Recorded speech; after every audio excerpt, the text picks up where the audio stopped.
The views and opinions expressed by tonight's guest and topic of discussion do not necessarily represent the official policy or position of Spaced Out Radio, Spaced Out Weekend, Spaced Out Radio Limited, its hosts, syndicated carriers, or anyone associated with this broadcast. Any rebroadcast, reproduction, or other use of this broadcast or podcast without the express written consent of Spaced Out Radio or Spaced Out Radio Limited is strictly prohibited. Listener discretion is advised.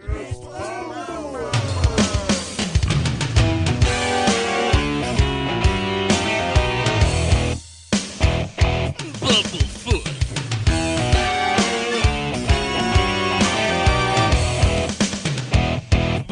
Bumblefoot.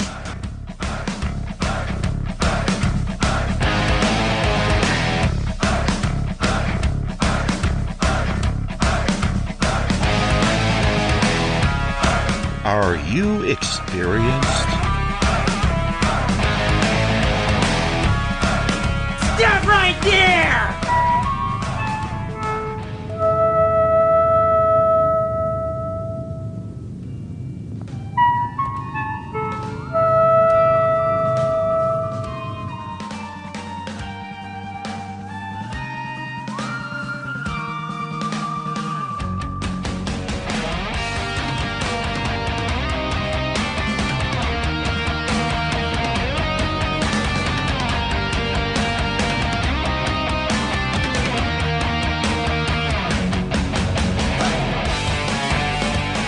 From high atop the mountains of British Columbia to you, listening around the world, this is Spaced Out Radio with host Dave Scott.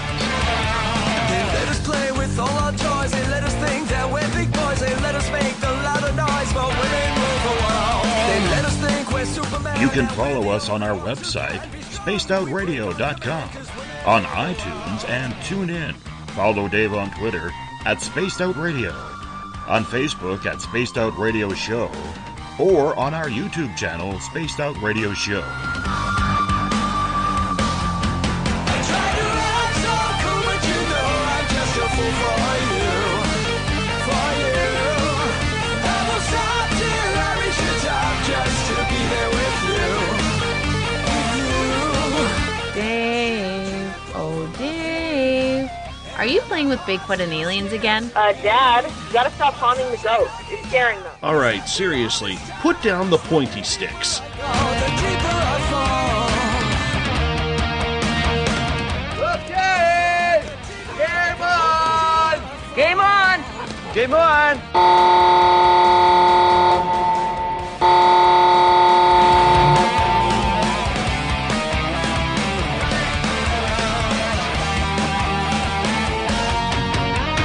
The password is... All right. Buckle up, space travelers.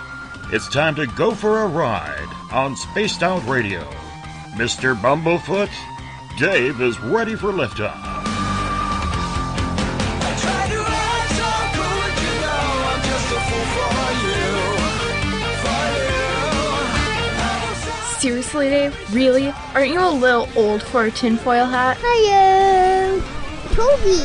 Bye-bye. Nephew. Bye-bye.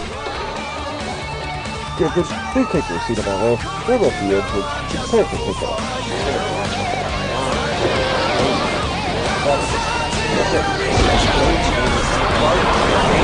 Start. 2, 1. Boost ignition and lift off.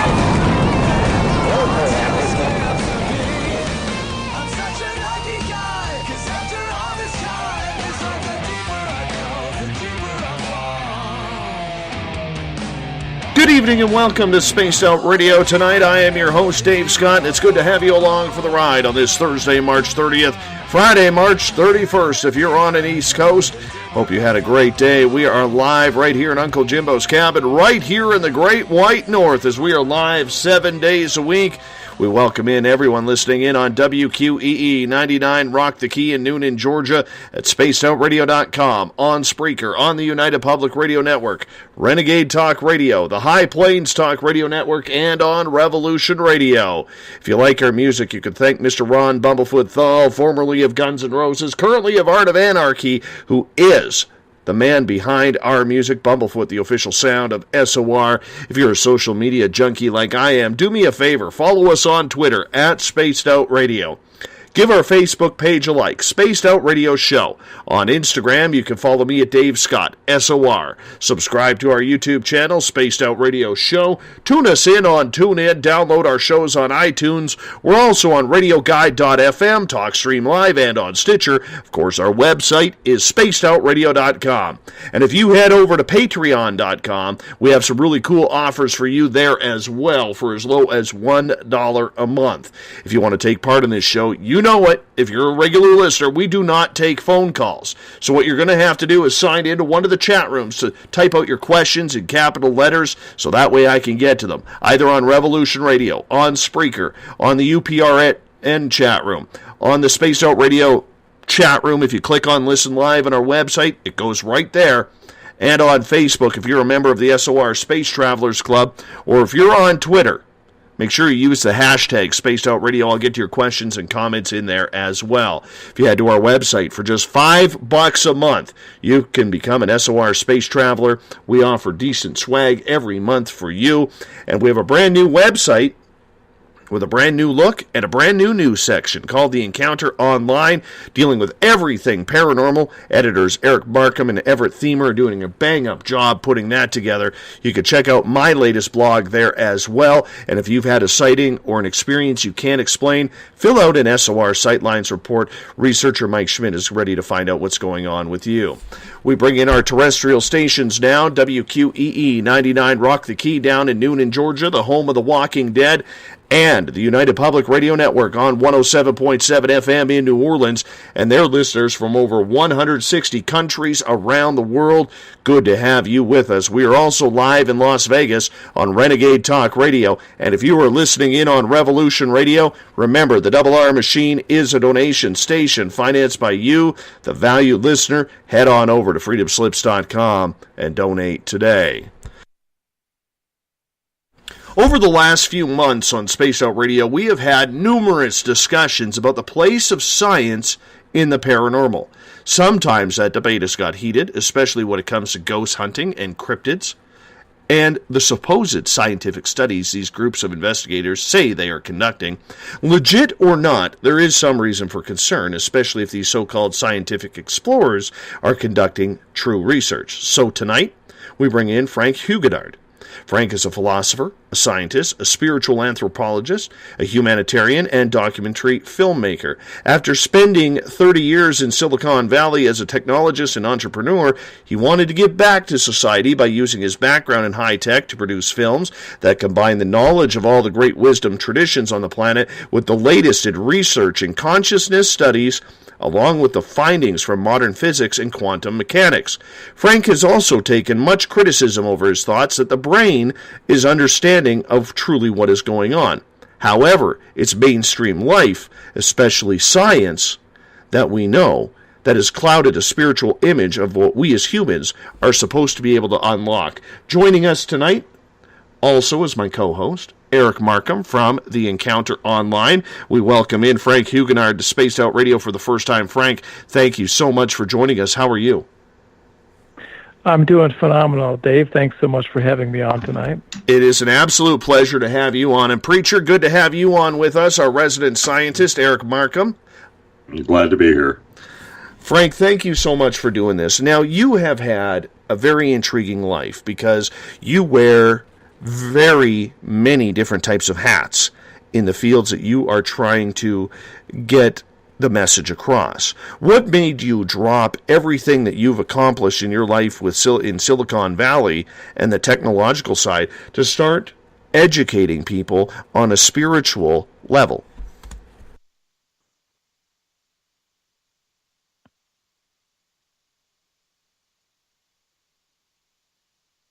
Hello. Hey. We may have to go to Did you lose my did you lose my question there, Frank? I think I got your question, but I would have to say it's the other way around.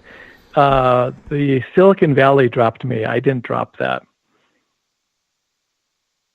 So when we may have to go to cell phone. We're getting we're in the East Coast. We're getting that storm that just went through Texas yesterday. So you may want to call me back on my cell phone.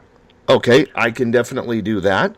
And so what I'll do is I'll hang up on you right now, and then I'll call you back from your cell phone. And 1 second here. Sometimes a little bit of a storm, preacher, gets in the way of what we want to do here. Yeah, we can control a lot of things, but not the weather. No, it never works. But you know what? I'm glad it's happening this early in the interview, because that way we can get a clear line. And I hope that storm doesn't knock any cell phone towers down or anything like that. You know what I'm saying? Because that would be kind of hard. That would be kind of hard. So we're just waiting for Frank to pick up his phone there. Frank, how are you? Oh, I'm okay. There you go. Can you hear me? Okay? Yeah, we do. Yeah, we do. We got you just loud and clear right now. Thank you once again. So you got dropped by Silicon Valley, and you decided to take another path in your life, more on a spiritual type level. What made you go from high tech into spirituality? Well, first of all, I've had a lifetime of what we would call paranormal experiences. Although I don't think there is such a thing as paranormal or supernatural. I think our understanding in science needs to be expanded to include all these phenomena. But nonetheless, I've had a lifetime of telepathic experiences, clairvoyance, precognitive dreams. So I've always been a direct experiencer and known that there's something beyond, the physical world. And then 15 years ago, when I was in Silicon Valley, my life kind of imploded. I was in a high-tech company, and 5 years before anyone had ever heard of either Skype or YouTube, I actually invented a product that did both. And the company I was at thought it was a stupid idea and a waste of company resources, so I got escorted out the door by a rent-a-cop. And this was happening concurrently as I was with a partner who was losing a battle with breast cancer at the time. So she passed away, and my career in Silicon Valley came to an abrupt end. And so that's what led me on a path to look at more things that were more esoteric, than writing software. Were you always a spiritual person? Did you grow up this way, or was it something you kind of learned along the way? I grew up in a Catholic family, so no, it wasn't very spiritual at all. Though I was personally a spiritual person, but with all the dogma and indoctrination that came with Catholicism, I didn't find that it really resonated with my own personal experiences, and a lot of it couldn't be explained, or it didn't make sense to me, and there was really no one that I can talk to about it. I remember having experiences in fifth grade in the classroom where I can't even today, I don't even know what words to put on it, whether it was an out-of-body experience or something, but everything in the classroom got distorted in the sense of time and space. This is when I'm, 10, 11 years old, and I had nobody to talk to these things about, so I kind of shut them out of my consciousness, and, they stopped happening. So, growing up Catholicism is a very, very strict type religion and with a strict type of beliefs. At what point did you start kind of straying from that and trying to find your own Zen, your own area of peace and spirituality? When I was 6. That was quite young.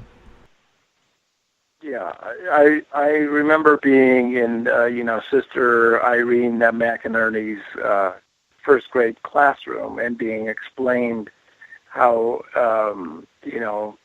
if people didn't accept the Lord Jesus Christ as their Savior, they would be burned in hell for eternity. And literally, I was 6 years old, and I just was like, that can't be right. So, yeah.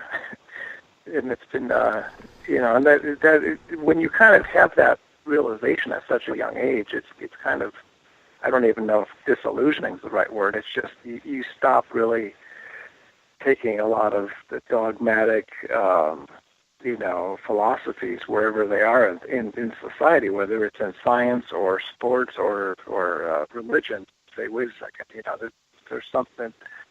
There's got to be something outside beyond what they're teaching us. 6 years old seems like quite a young age, Frank, to be trying to figure out your own spirituality and what is real and what is not. Were you a gifted child with a higher intellect in order to figure that out? Because I look at my daughters when they were 6. I mean, they were just happy to be reading a book on something, let alone, and trying to figure out Dora the Explorer or Blue's Clues or something along those lines, and not trying to figure out the secrets behind spirituality. I wouldn't say I was actually trying to figure out the secrets. It's more the other way around.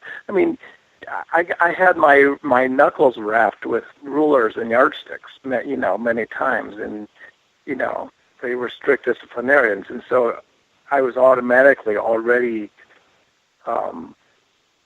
not, very, very skeptical about what was happening there. And then when they started, the so-called doctrine of Jesus, I just like, this doesn't really make sense. So I wouldn't say I was a spiritual seeker per se. I mean, that doesn't resonate with me. It was just more like I went through my life. It was very natural and organic for me to have spiritual experiences. When I was 12, I was helping my brother do his newspaper route, and he was on one street, I was on the next street over, and I got this flash, this vision that he had his hand mauled by a dog. And 10 minutes later, here he comes walking down the street with holding his hand, and blood going everywhere, and he had his hand mauled by a dog. I mean, these experiences for me were just as natural as me talking to you on the phone right now. That's just how it was. It wasn't really being a seeker. It was just more of an experiencer. So what made you start looking into more of the scientific side of spirituality and the soul and the whole creation of really what is mankind? Well, I've always been more of a scientifically minded person. I mean, the word science comes from the Latin word "scire," which is to know. And so anybody who's got a thirst and a curiosity for knowledge and goes through life wanting to know the truth is inherently a scientist. In any event, I went through, the sort of living the American dream until I finally woke up. But, there's just the mortgage and the wife and the kids and Silicon Valley and the career and all this stuff, paying mortgage payments. But then when, and I always was dabbling,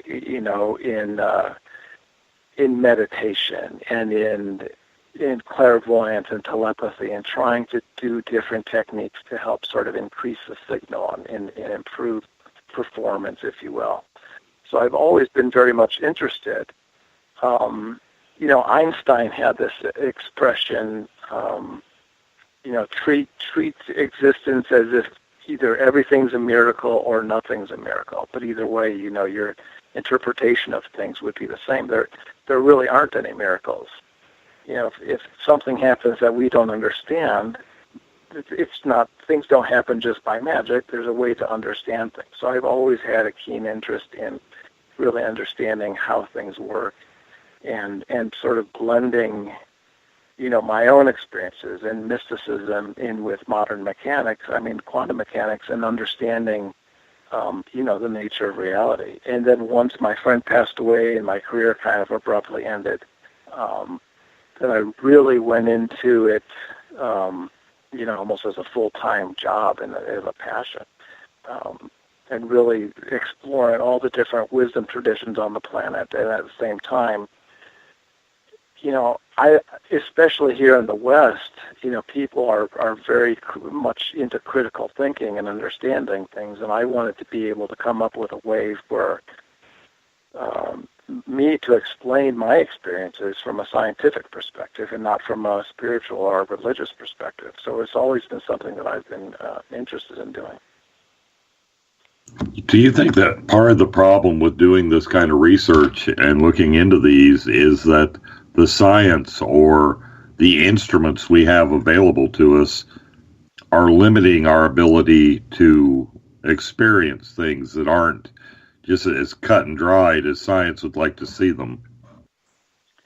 Well, that I could, with just that one question, I could probably talk for the next 3 hours. I mean, this is what my latest film is about. And, by the way, I'll do a plug for my website, which is beyondmefilms.com. And I've very recently made my latest film, which is called The Physics of the Soul, available for free. I had it on pay-per-view, but temporarily it's on free, so you can go to my website and watch it for free and check out my other films while you're there.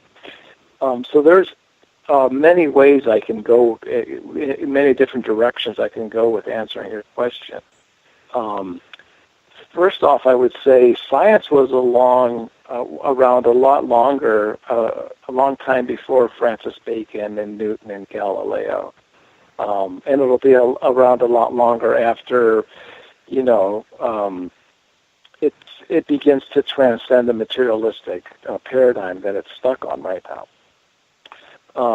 So right now when people use the word science, it has a very specific meaning, but it's almost religious in the sense of how it's being used right now, because it's like one religious faction or fundamentalist religion saying to another one, well, your path to the truth isn't the right one, my path to the truth is the right one. And there's many, many different forms of science. But in the context of your question, if you're talking about modern science, I would say that really, this is really the point that's been made in the film, in my film, The Physics of the Soul. All of modern science and modern biology and modern philosophy, all of them hinges on one simple belief or concept within all of these communities. And that belief is that consciousness is somehow manufactured by the brain. It's an epiphenomena of brain function. It somehow gets created as a result of chemical reactions and, electrical impulses in the brain. Fair enough. If that's your theory, that's great. But in the scientific community, it's not even a theory. It's taken as a law. It's just taken as fact because their materialistic paradigm really doesn't allow for any other alternative viewpoint or worldview. But my approach is, wait a second, who's attributed to this? Who did the science? Where's the peer-reviewed, published, independently verified studies that prove that consciousness is a byproduct of brain function? And there simply aren't any. As a matter of fact, if we just go with the scientific paradigm and say, okay, let's create testable predictions. If your theory that consciousness is a byproduct of brain function, we should be able to make testable predictions with that. And let's go ahead and test them to see if that's the correct theory. And this is where I can get really long-winded. So we can make several testable predictions with this idea. If consciousness is a byproduct of brain function, you should not be able to reach out into the future and be able to pull out information or data and bring it into the present tense. If consciousness is a product of brain function, you should not be able to be aware of when somebody's watching you.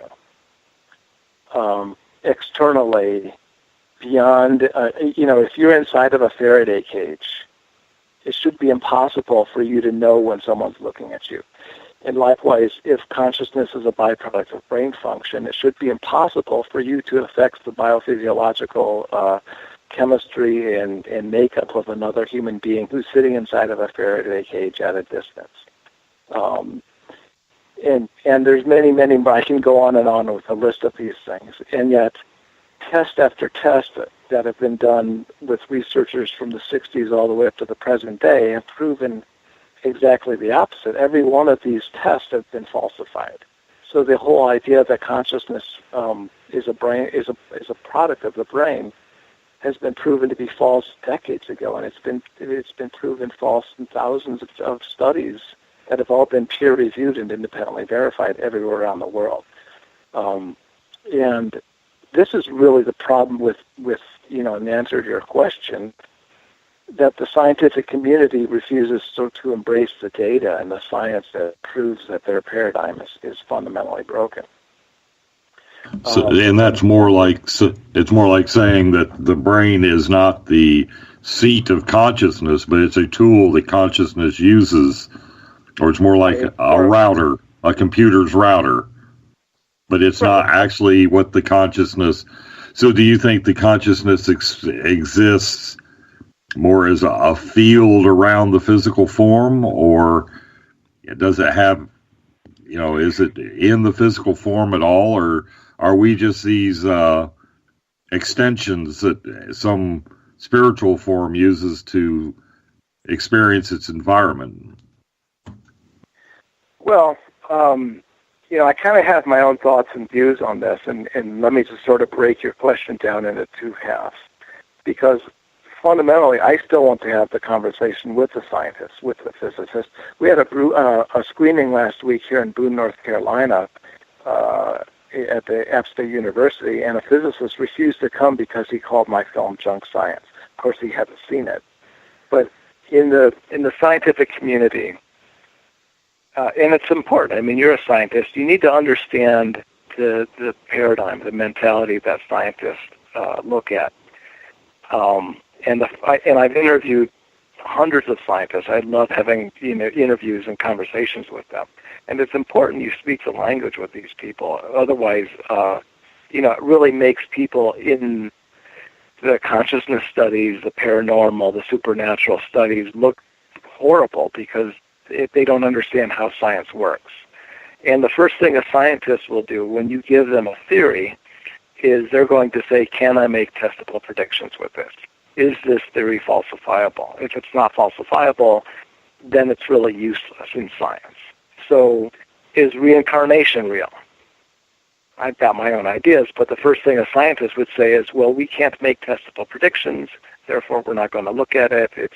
We can't know, and so we're not going to know. And it can't be studied. And anybody who studies it is, that's pseudoscience. What I do in this film is, I make the case that in answer to your question, the relationship between consciousness and the physical world can be broken down into three different categories. You can take any theory that's ever been made; it's in one of these three camps.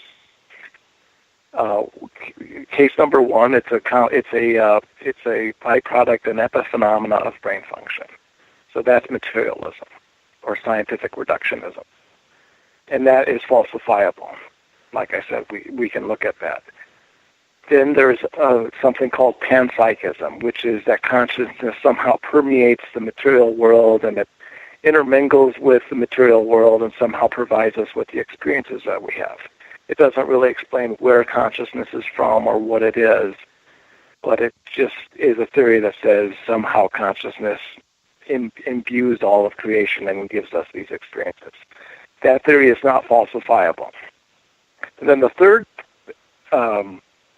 theory would be something called idealism, which is to say that all of the universe, the entire creation, everything that we experience is actually an epiphenomena of some consciousness somewhere. And that also is not falsifiable. So what I'm getting at here is that there's three different theories, two of which are not falsifiable, and one of them that is falsifiable. The one that is falsifiable has been falsified. Ergo, that the one explanation for consciousness has to be either panpsychism or idealism, meaning that the whole basis for science, which means that theories have to be falsifiable, has been falsified. Because the only logical theory for consciousness has to be either idealism or panpsychism, neither of which can be falsified. So if that's the case, then the whole model that science is based on, that uses this testability paradigm to judge if something's a valid scientific theory, itself has been debunked. What are my personal beliefs or thoughts regarding how consciousness interoperates with the human brain and body? A lot of my research has gone into all the different wisdom traditions. So, of course, I've got a spiritual-centric perspective on that. And that's going to be coming out in my next several films. So, in a sense, the two that can't be falsifiable are the two you're running with, just because if it has the materialism has been tainted. So if it was any other kind of study, like I don't know, just pick something that, like cold fusion, that supposedly this was done, and because one team couldn't do it that way, they threw the whole theory out and quit working on it. Do you think there's too many times where science is too eager to discard something and move on to the next thing instead of, okay, that didn't work, let's take a step back and see if we can figure out how to make it work?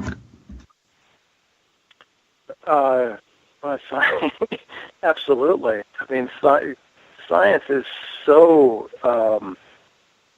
there's so much dogma. And, anywhere in society where you've got dogma, where you've got organizational dogma, whether it's in religions or in science or in ultimate frisbee for that matter, anywhere where you've got organized dogma, you're going to have institutionalized bigotry.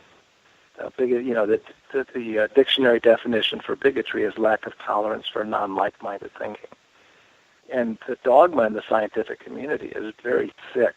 It's thicker than molasses, And so people who are doing cutting-edge research that are outside of, the mainstream paradigm are constantly being, cut down and rejected. And, and once something sort of gets quasi-debunked within the community, people are very eager in the scientific community for things to get debunked. And once there's almost a hint, oh, well, that's been debunked, we don't need to look at that. We already know that that's not true.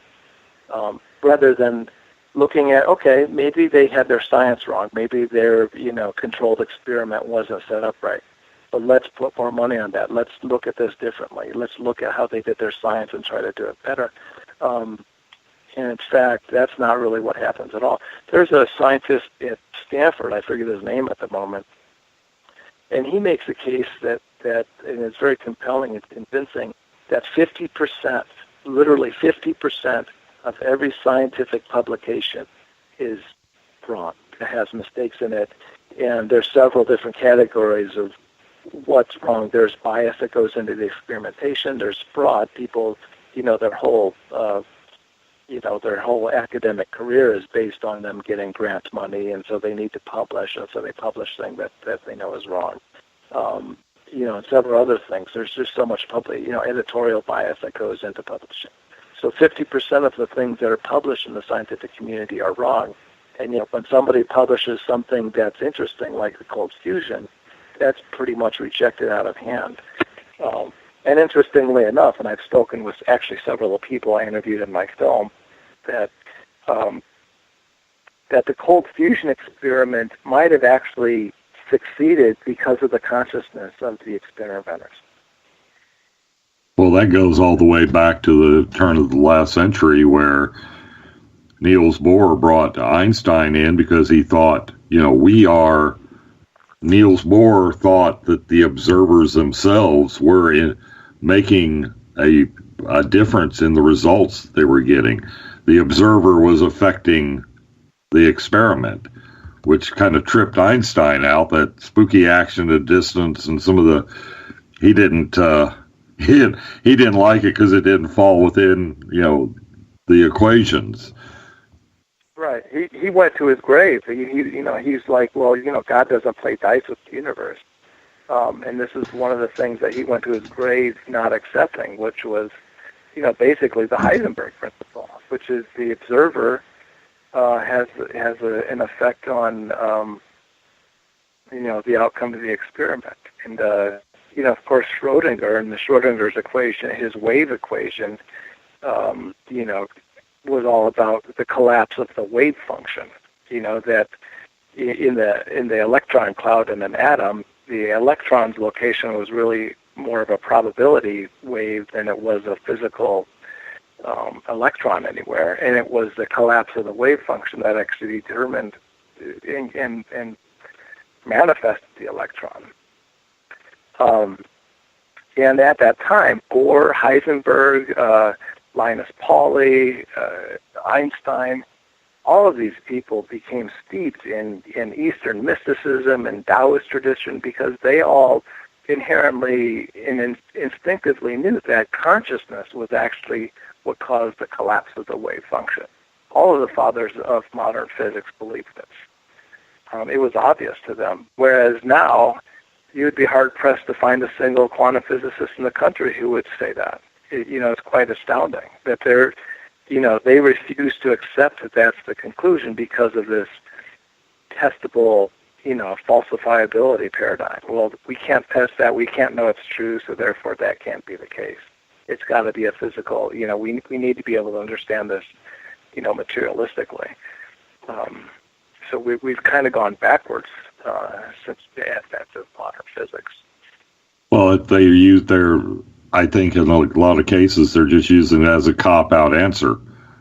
It's like, what you were talking about, the questioning that whether it can be done, or I think it's just a lazy way of saying, we don't have the smarts to tackle that one, so we'll say it's crap and move on. It was also Schrodinger that told Einstein, don't presume to tell God what he can do with his dice. Exactly.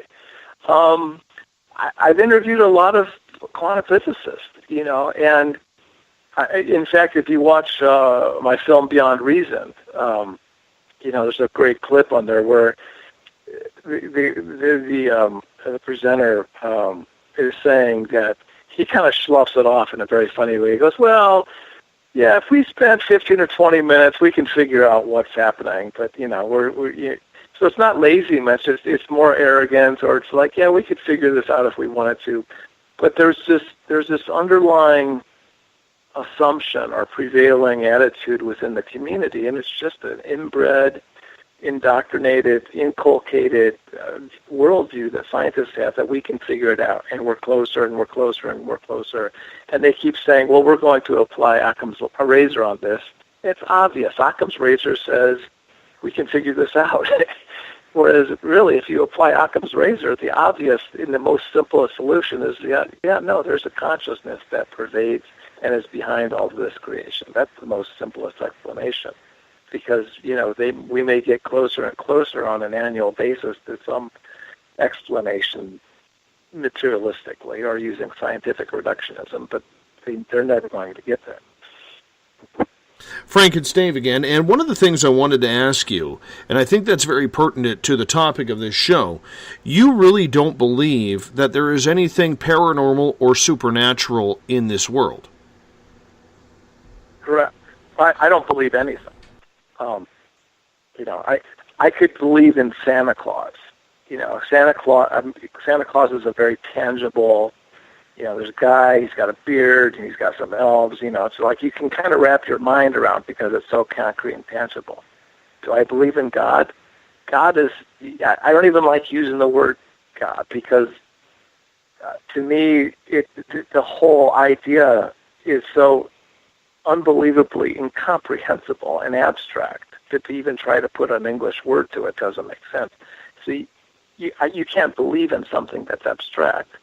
I have faith, but when it comes to belief, so every time someone says, "Well, do you believe this? Do you believe that?" and no, I don't think I believe anything. I'm a scientist. I'm a skeptic. I have a working model of reality that includes reincarnation as the major driving force behind all of evolution. You know, is that a belief? I don't think so. As far as paranormal and supernatural, I think that the sooner as a species that we embrace and accept that there are things that are outside the purview of science that we need to study either with an expanded form of science or with some other discipline, I think the better off mankind will be, actually. And certainly there is a tremendous amount of junk science out there. And a lot of the people who are in the paranormal field, are doing a tremendous disservice because they actually don't know how to do good science. The film, What the Bleep Do We Know, on one hand, it opened up a lot of people's minds to a lot of different research, but it did a tremendous amount of damage within the scientific community as far as really polarizing the groups of people who are real legitimate scientists and people who are out there on the fringe doing so-called junk science. So we really need people in the...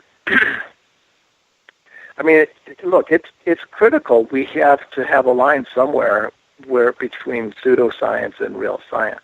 It's just that they drew the line in the wrong place. And unfortunately, where they drew the line excludes the ability for legitimate science to happen, looking at everything from clairvoyance to reincarnation to ghosts to, a lot of other phenomena that have, there's just mountains of evidence and anecdotal data to support. One of the big things that we have discussed on this show, and this is why Eric is such an important part of what we do around here, is a lot of times we'll hear these paranormal teams that are ghost hunters or these cryptid teams that are out there looking for Bigfoot, and they always seem to throw around that word science. And to be honest with me, it's almost become a buzzword for me to get angry really, really fast, because knowing that most of them haven't really conducted a scientific experiment since high school, really don't know what they are doing in regards to a purpose, a procedure, a theory, an experiment, a conclusion, and we just don't seem to have anything scientific. So when we started looking into this a little bit more, the one thing that we found is, as quick as they were to use the word science, they were eliminating theories because they personally didn't believe in them. Now, to me, that absolutely kills any momentum that they have in their research, because you can't use fact as scientific fact, if you know what I'm saying. Right, and my brother is a neuropharmacologist at Stanford, and he's been working for 30 years attempting to solve epilepsy with pharmaceutical drugs. And so I have conversations with him all the time. And the first, like I said, legitimate or orthodox is a much better word. Orthodox scientists, the first thing they're trying to do is debunk anything. So these people that you're talking about aren't helping, because they're making it so easy for an orthodox science to debunk whatever that they're trying to show. You can look on Facebook or something, you're going to see an article pop up that says, quantum physicists proves life after death. No, it doesn't. That's not how science works. It'll never work that way. And stop saying that, because that's making us all look bad. That's not how science works. And if you don't understand the scientific paradigm and how science works, you're just taking us in the wrong direction. I mean, we really need to make sure that that sort of level of junk science is not out there. And I have no idea how to solve that problem other than just to say, you can't just use, like you said, that word science is almost bankrupt right now because it's thrown around, with by people in the New Age community or the paranormal community, anytime it serves them to prove a case or to make a point. Quantum physics is probably the most successful scientific theory ever, and it accounts for, by some estimates, 1/3 of the global GDP, the global economy. And yet, it can't prove any of these things that people say it proves. It can corroborate. You can read, like Einstein did, and Pauli, and Schroeder, and Schrodinger, and all these people read, Vedanta and Upanishads and the THAL traditions, and quantum physics corroborates that. Quantum physics doesn't contradict any of those wisdom traditions. But you can't get out there and say it proves this or it proves that, or it proves reincarnation, it proves life after death, because it doesn't. That's not how science works. Yeah, I saw that same article. I came to the conclusion that was made as clickbait. But I agree wholeheartedly that quantum physics and the study of the quantum realm can be a tool used to look into these esoteric things. And that seems, if you're a scientist, quantum physics, if you're a scientist that wants to investigate the paranormal, what is called the paranormal, quantum physics seems to be the tool or the jumping off point you can use. Right.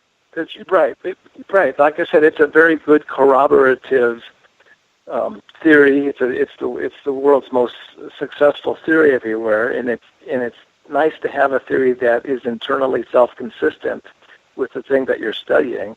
If there's something in a specific, in Islam or Christianity or Judaism or some wisdom tradition that actually quantum mechanics contradicts, then maybe, there's something wrong with whatever's in that religious doctrine.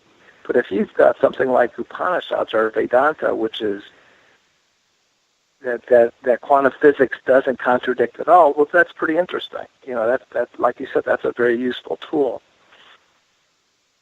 I've always been intrigued by the experiment where they take a photon and they make a twin particle, and they send one down a wave path. They send them both down a wave path. One encounters a counter, a particle counter, which in this theory would be the observer. The other one goes down a longer path, so it doesn't encounter the grid as soon, but there's no counter, so the waveform never collapses. The twin particle that was counted and collapsed as soon as the other particle hits the grid unobserved and stays a wave, retroactively reverts back to wave. There's got to be some, that's got to have some just paradigm shifting truth behind it, and it doesn't seem like anybody's trying to figure out why that happens.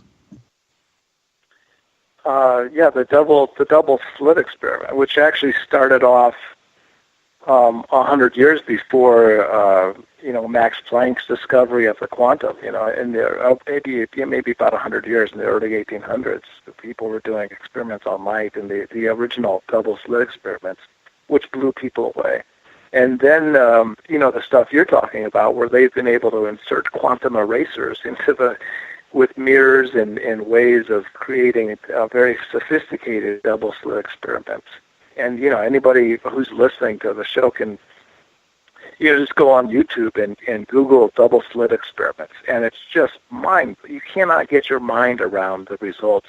The more sophisticated they've been able to make these elaborate studies on and it comes down to the question, is light a wave or a particle? That's what the sort of scientific premise is behind all these experiments. Some of the most recent studies in these have been done by a consciousness researcher named Dean Radin. That name may be familiar to some of you. And what he's doing is he's inserting into that whole apparatus meditators who are putting intention behind, the controlling of the light, So it's more than just being a counter. It's being a counter that actually has some influence on, and he's produced some phenomenal results. And he's a trained scientist. He knows how to do controlled studies and produce meaningful results and publish. So these are not just ghost hunters with a tape recorder in a closet. He's a guy who really knows how to do good science, and you can look up his publications on these double slit experiments. They're just mind-bending. Yeah, it's always fun to take somebody who doesn't believe in any of that and take Dean Radin's research. This man sets up his experimental design impeccably. A debunker who is going to just offhandedly say, "Oh, Dean Radin's not doing it right." They blow their case before they even try to make it. Yeah, but they run into such this very stubborn, dogmatic. Well, that can't be. It's just he must not be. It's dogma. It's nothing short of a institutionalized belief system where, well, that can't be. Therefore, it's literally cognitive dissonance. That can't be. Therefore, I'm not going to even entertain or allow my. And so it's very difficult, like you said. His findings and all the research that have been done by Robert John and Brenda Dunn and Helmut Schmidt in the 60s, Dick Bierman and who's this other guy up in Syracuse, Darrell Bem. I mean, there's a ton of research being done by very good scientists, and yet it's just being discounted out of hand by the scientific community. It's really, I just look at it from a biological standpoint. And my film series is all about healing. And the first film was really trying to debunk science so we can come up with a better healing paradigm. I mean, hell, if you get a paper cut, science can never, with their current paradigm, ever explain to you how that paper cut gets healed. Not to mention cancer or MS or any other disease. And so in the world of healing, we need a better paradigm. We've got a $3 trillion healthcare system in this country that's failing. Everybody understands the healthcare system is failing. And the reason it's failing is the underlying science is wrong. And until we get a course correction in there, we're going to be driving ourselves off a cliff. So at some point, something's got to give because, we're going in the wrong direction. We've been going in the wrong direction for a few hundred years. Frank, you just mentioned debunking science, and we got about 2.5 minutes left with you here before we got to go to our first break. A lot of people will say that's crazy talk. A lot of people will say, how can you debunk science when science is everything? If you want to put a satellite around Jupiter and get it there after a 5-year flight through, trillions of miles of space and get it there in a 5-second window, within plus or minus 5 seconds of when it was supposed to be there, science is beautiful. It's amazing. But science when it comes to telling the world how you went from a single-celled organism to who you are as a person right now, there's no way science can ever explain that. Science doesn't work. Science fails when it comes to biology. It doesn't, because, at the end of the day, there's a spiritual force behind every cell in creation. There's an unseen, invisible, unmeasurable energy, call it spirit, call it whatever you will, consciousness, that has to be included in anything biological. Otherwise, science will never be able to hold their model is incomplete. So that needs to be debunked. I can understand that, but how do you do that when everything you look at is science. Your computers, the microphones and phones we're talking on, the kitchen utensils that we eat to eat food, how we grow food. Everything is scientific. And we got about 35, 40 seconds for you. Well, like I said, I mean, this is what the argument is made, I think, fairly successfully. Most people who've seen Physics of the Soul say it does make the case very well, that the underpinning of science, this whole idea of testable predictions or falsifiability, has been debunked in my film. By taking all the science from Darrell Bell and Dick Thierman, Robert John and Dean Radin, and making a case that science has been debunked because consciousness cannot be produced by the brain. And if that's the case, then the whole materialistic paradigm has been debunked. On that note, we're going to hop out for our first break of the night here on Spaced Out Radio. We are joined by Frank Huguenard. BeyondMeFilms.com is his website. Check out his latest movie for free there, Physics of the Soul. We want to welcome in everyone listening in on our terrestrial radio stations, WQEE 99 Rock the Key, down in Noonan, Georgia, and in New Orleans on 107.7 FM, the United Public Radio Network. Good to have you with us. During the break, while you're listening to the commercials, make sure you check out some of our good swag at spacedoutradio.com and on Patreon. Become a Spaced Out Radio patron today. You're listening to Spaced Out Radio. I am your host, Dave Scott, joined by Eric Markham, our resident preacher and scientist. We'll be right back.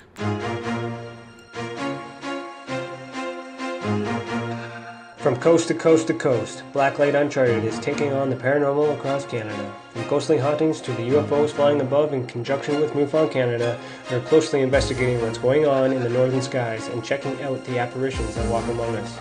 Check out our videos right here at spacedoutradio.com. We want to know your thoughts, we want to hear your experiences, and we want you to share your stories. The answers are out there, and we intend to find them. Would you like to become one of our space travelers? All you have to do is click on the Space Travelers icon at spacedoutradio.com. For only $5 a month, you can get access to some great prizes, as well as private monthly shows, newsletters, and a members-only section on our website. Become a space traveler today. The third Monday of every month, Spaced Out Radio is going to bring you a different look at everything paranormal. Welcome to The Reporters.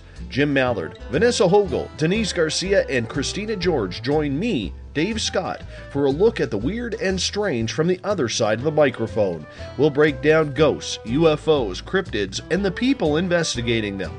The paranormal media has never been heard like this. Come listen to The Reporters. It's paranormal news at its finest. Welcome to The Encounter. At spaceoutradio.com, The Encounter online is SOR's trusted news source for everything weird and strange going on around the world. This is news editor Eric Markham. Our team of journalists are scouring the planet for those strange stories that rarely make the mainstream. No fear-mongering or fake news here. Head over to spacedoutradio.com and encounter The Encounter.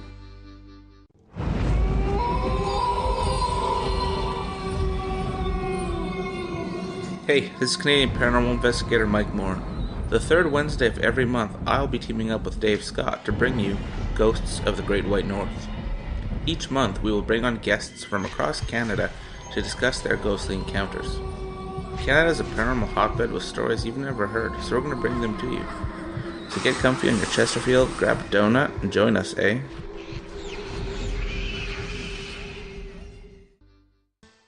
Have you had an experience you can't explain? Had a run-in with ghosts, maybe Bigfoot, or seen lights in the sky? Hi, I'm Mike Schmidt from the SOR Sightlines. I'm here to investigate your sighting. Head to spacedoutradio.com and fill out a report on the Sightlines. All your information is 100% confidential, and I will help you figure out what you've been seeing. File your report, and let's find out the answers together. Visit purpleplates.com today. For over 40 years, the Purple Energy Plates have been delivering amazing results for their many customers. Inspired by the great genius Nikola Tesla, the harmony, healing, and energetic effects of the plates have proven over and over to be beneficial and often miraculous to thousands of customers. With their money-back guarantee and the many benefits, how can you afford not to get one? Check their site for daily specials and choose from their many energy products. You won't be sorry. Visit them today at purpleplates.com for mind, body, and spirit, and expect a miracle. Are you interested in advertising on Spaced Out Radio? Head to our website at spacedoutradio.com and click on our advertising tab. There, you will find an assortment of ways you can get your product out there with us, from radio commercials to banners and social media. Have a product you like our hosts to endorse? We can do that too. Visit spacedoutradio.com for more details. Have you got your Cosmic Passport? If you need one, tune in to Cosmic Passport on Spaced Out Weekend. This is Elizabeth Anglin, ET experiencer, spirit medium, and host of Cosmic Passport. Each weekend I'll be bringing you interviews and support from other paranormal experiencers, and the best in intuitive spiritual guidance from across the globe. It's all happening starting at 9 p.m. Pacific Time, midnight Eastern, on spacedoutradio.com. From British Columbia to Northern California, Pacific North Weird has Cascadia covered. Check out our feature videos at spacedoutradio.com, where I, Vincent Zunza, and my super sleuth partner Alexandra Sullivan track down the weird and strange stories from around the Pacific Northwest, from Bigfoot to Mel's Hole and everything in between. This is what makes life exciting. So why report the normal when we can report the Pacific North Weird right here at spacedoutradio.com. Oh, there's only one way to rock. Loud and proud. In high definition. Radio 702 rocks. Las Vegas. Every Saturday and Sunday night, as Dave Scott wanders aimlessly in the wilderness, you can come hang out with me, James Tyson, in Spaced Out Weekend. Starting at 9 p.m. Pacific, midnight Eastern, I'll take you along as we talk with some of the best experts in their fields. SpacedOutRadio.com is the place to find us. So sit down, relax, put your feet up. Enjoy the topics like the paranormal, supernatural, intuitiveness, and so much more. Hope to see you there. Don't have time to listen to Spaced Out Radio live? Wherever you are, the car, the office, the shower, or even if you're traveling, we're right here for you. Each Spaced Out Radio show can be found on iTunes, TuneIn, and on our YouTube channel, Spaced Out Radio Show. It's the perfect way for you to catch up on our shows. For more information, just head over to our website, spacedoutradio.com, and tune in to us today.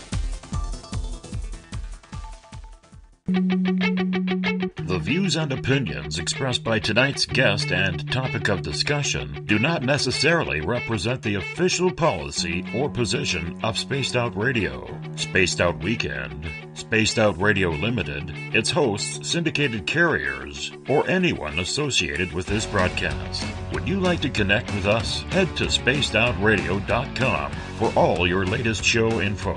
And hit us up on Twitter using the hashtag Spaced Out Radio. Now, back to Dave Scott and SOR. Welcome back to the second hour of Space Out Radio tonight. I am your host, Dave Scott. Good to have you with us on a nightly basis as we do this thing 7 nights a week. Tomorrow night, we finish off the month with the SOR Paranormal Roundtable. We'll bring in some guests, we'll bring in some questions, and we will make sure that everybody is set and ready to go for a fun night. It's our one night to relax on the air, so join us tomorrow night, 9 p.m. Pacific, midnight Eastern Time at spacedoutradio.com. We want to say hello to our listeners on terrestrial radio, WQEE 99 Rock the Key down in Noonan, Georgia, and on the United Public Radio Network live on 107.7 FM in New Orleans. We're also live on Renegade Talk Radio in Las Vegas and on Revolution Radio. Remember, the Double R Machine is a donation station financed by you, the valued listener. Head on over to freedomslips.com and donate today. Bill Cardwell has set the password for tonight in the SOR Space Travelers Club. Brachydactylus. Brachydactylus is your password. Make sure you use it wisely, Space Travelers, as that is your SOR Space Travelers password for the night. If you want to follow us on social media, you can go on Twitter. Follow me at Spaced Out Radio. You can also use the hashtag Spaced Out Radio to connect with us live during the show. A lot of people are in there right now. Jam-packed, let's call it. Jammed-packed. So make sure you check it out. Give our Facebook page a like. Spaced Out Radio Show. Tune us in on TuneIn. Download this show and others on iTunes. We're also on RadioGuide.fm, TalkStream Live, and Stitcher. Our website is spacedoutradio.com, where we have a plethora of features for you, including joining the SOR Space Travelers Club for just $5 a month. You can also check out the Encounter Online, our brand new news section, which is updated daily. And if you head on over to patreon.com, that's Patreon.com, patreon.com, you can become a Space Out Radio patron for as low as $1 a month. Tonight we are talking science and spirituality. Frank Huguenard is our guest. We are co-hosted with Eric Markham from the Encounter Online as well. Gentlemen, welcome back. Thanks for having me. Thank you for having me. Oh, we couldn't do the show without you, Frank. Well, we could, but it would be much less interesting than what you were broadcasting tonight. Right before the break, Frank, we were talking about debunking mainstream science and basically saying that we need to be able to open our minds a little bit more because there's a lot of theories out there. There's a lot of things we need to figure out that mainstream science really isn't wanting to tackle. Science doesn't know everything. Their job is to try and figure that out. However, there's a lot of studies and wasted money out there that go along with it as well. Do you think that mainstream science is too busy dealing with, well, like a study I wrote about in a blog last month, where one university spent over $800,000 in trying to figure out how a mountain lion would react while running on a treadmill, comparatively to things like the human soul, spirituality, reincarnation. Do ghosts exist? Do aliens exist? Do you see a big defining difference there? Well, both scientists, and it's interesting what you're saying because what I've discovered mostly is that scientists are really, really busy. My brother, poor guy, he spent, the better part, the lion's share of the last 30 years writing grants. An academic research scientist is nothing without their lab, and their lab isn't anything without NIH or NSF funding, and so they spend the majority of their time, and it's like a 2 or 3 year deep cycle, depending whether it's National Science Foundation or National Institute of Health or Rockefellers, wherever they're getting their money. And so they're constantly, looking 2 or 3 years out in the future just to be able to fund the research that they're doing. And then they have their PhD conduct the experiments. They're slow. So the bottom is fundamentally busy. They don't have to take a look at Dean Radin's research. They don't have time to look at his research apparatus to see how meticulous he was in setting it up, impeccably. They don't have time to look in the different journals to see what's been published in the consciousness research. And then on top of that, the consciousness research information isn't being published in Nature or the New England Journal of Science or all of these major scientific publications. So that's sort of a lopsided situation that's self-perpetuating. The scientists are too busy. They're not really interfacing with this information. And whether or not they're looking at a mountain lion on a treadmill,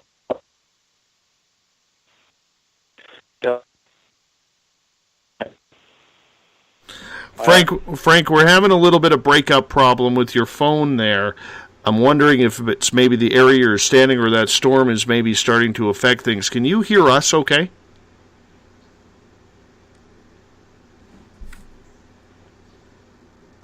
I guess not. Yeah, I think we lost him. Yeah, we lost him. So I'm going to give Frank a phone call right back here. So bear with us, listeners. Once again, Frank Huguenard, he lives on the East Coast, and they are battling a very bad storm right now. So that's probably the reason why his phone dropped out. We're going to try and bring him back here just momentarily here. Now, Eric, getting to the point that Frank was making about debunking current science, as a scientist, hey Frank, how are you? As a scientist, Eric, do you fully believe that mainstream science on a lot of these topics has dropped the ball? Oh, yes, absolutely.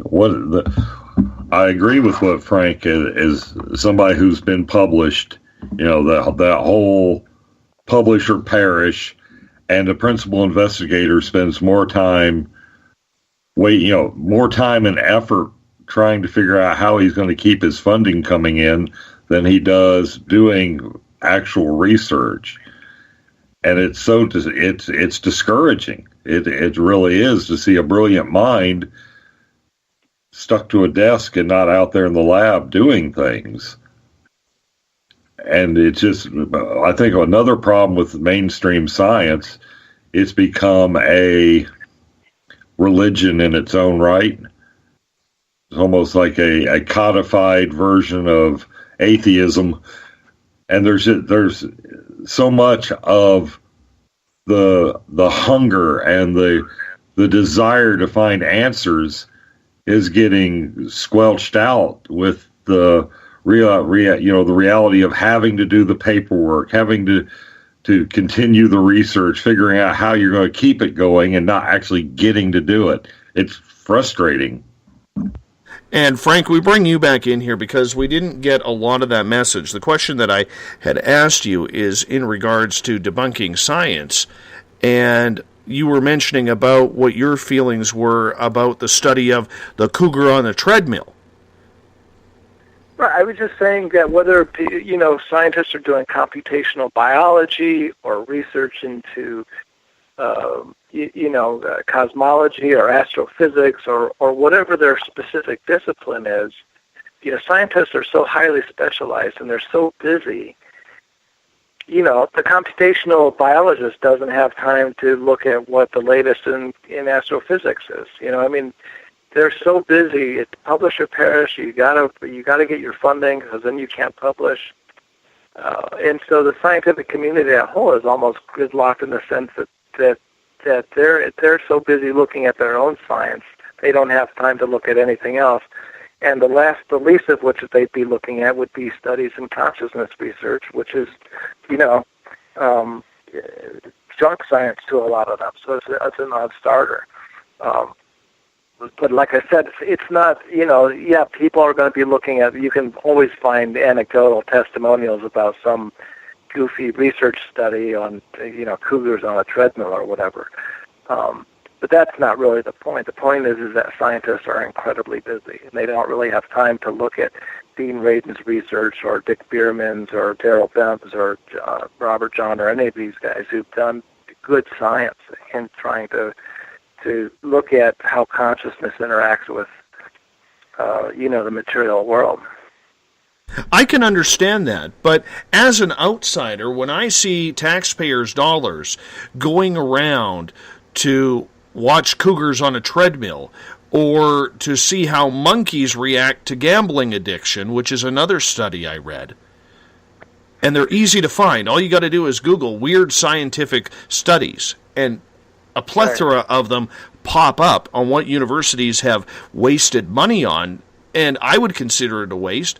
I don't see the benefit to me as a human being watching a cougar run on a treadmill or wondering if monkeys can get over some sort of gambling addiction.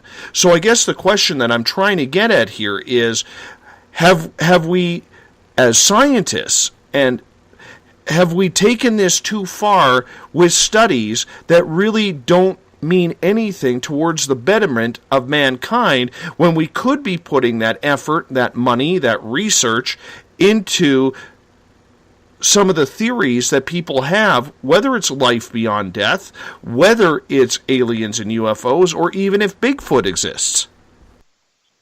Absolutely, and your fringe examples, to me, are not even the big examples. I mean, every time I turn on PBS and there's a study, some nature, everything in these shows they have on TV, all make the claim that consciousness is manufactured from the brain, that memories are stored in the brain somehow, that emotions are stored in the brain.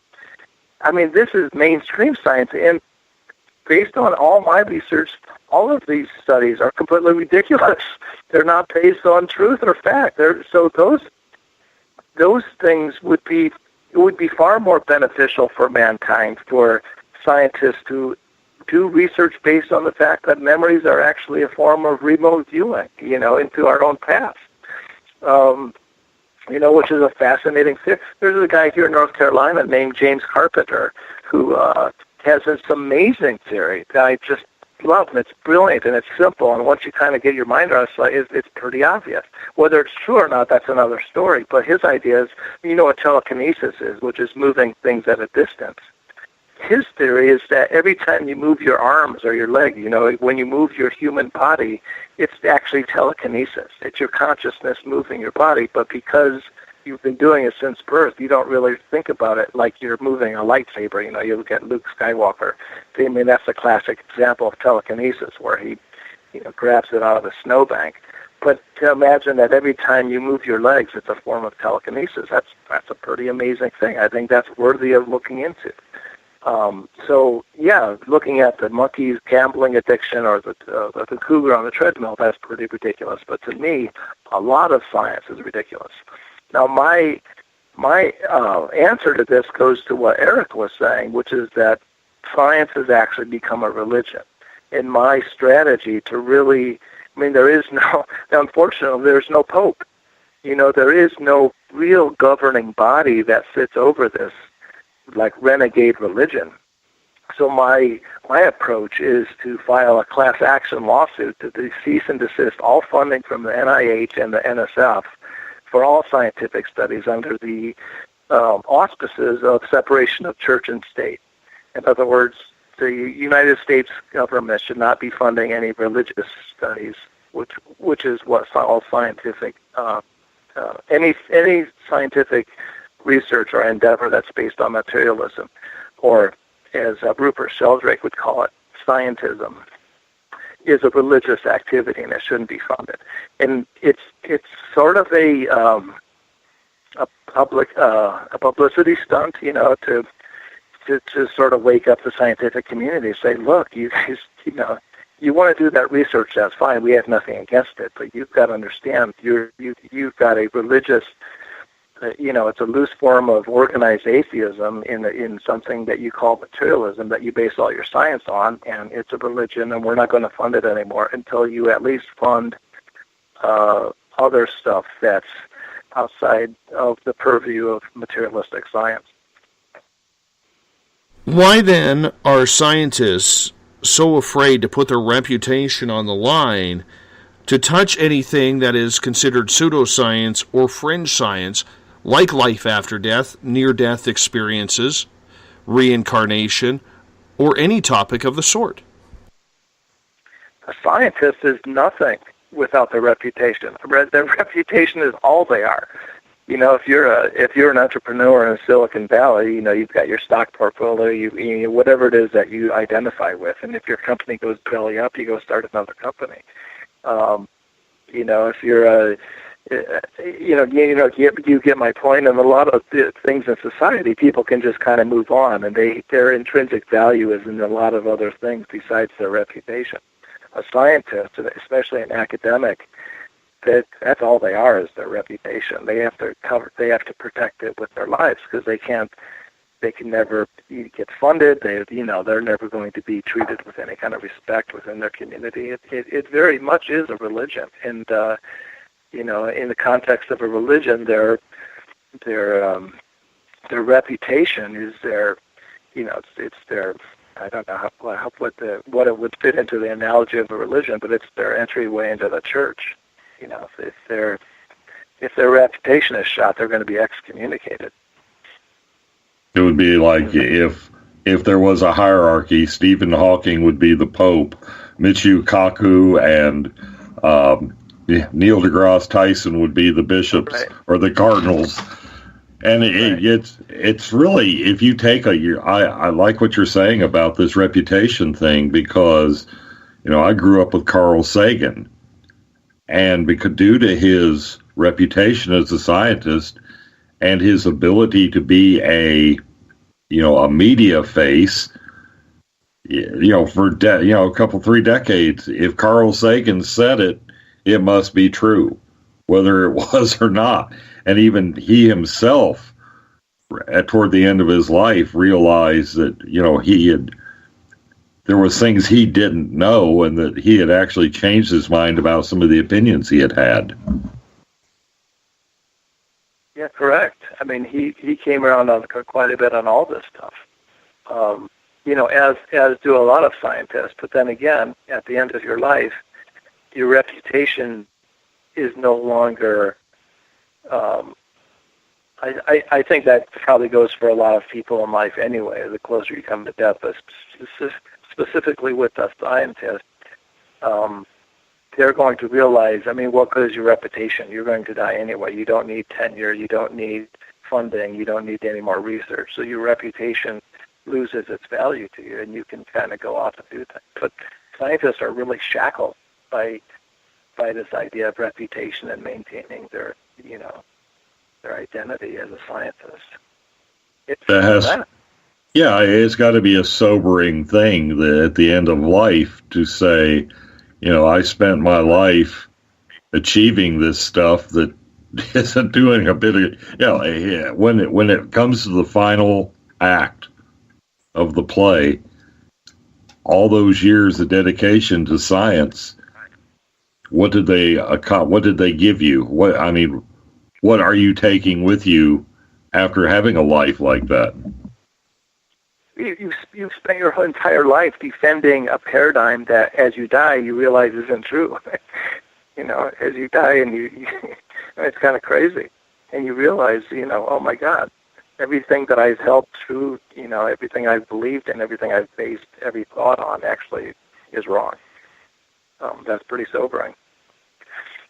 What is your idea? Okay, what do we have to do to break out of this? How? Like I said, my wacky idea is a class action lawsuit against NSF and the NIH, and it's a bit of a publicity suit. But I've talked to a lot of lawyers, and they agree that with enough sufficient money, there is it's an easy case to try to pursue. Whether they win or not, that's not the point. The point is that if you were able to successfully do this, you would have every scientist in the country listening. And then you can get them to read, Radin's journals and, all the research that's out there and come to their own conclusions. But without something like that, there is no organizational way to really break the ice. If the Nature Journal or the New England Journal of Science or one of these published it would take a significant amount of this research. I don't even think that would get it done. What do you think about that? Oh, I think it would be looked on by a lot of the scientists I know as a entertainment section of the journal, the light reading to break up all the. And if you look at the way the scientific language, when you submit a journal article, it's so ambivalent in a lot of cases. You can't use direct language the way you have to pussyfoot around your issue, because God help you if you say it this way in the journal and then somebody going behind you does research that turns out different. There goes your reputation in like 2 words in an abstract. Right. There was a French researcher in the late 80s, I forget his name off the top of my head, who was doing, he had a research assistant who screwed up and put in the wrong ratios. And as a consequence, he accidentally stumbled across homeopathy, where, there were, instead of, many, many, many parts per million, there were just a couple parts per billion in the solution she mixed up, and it still had the same efficacy as the mixture that was supposed to be, the concentrated mixture in curing whatever, disease they were trying to deal with. And that got published in Nature in 1989, I believe. And then it created such an uproar within Nature that Nature sent 3 people to the laboratory in France to replicate the experiment.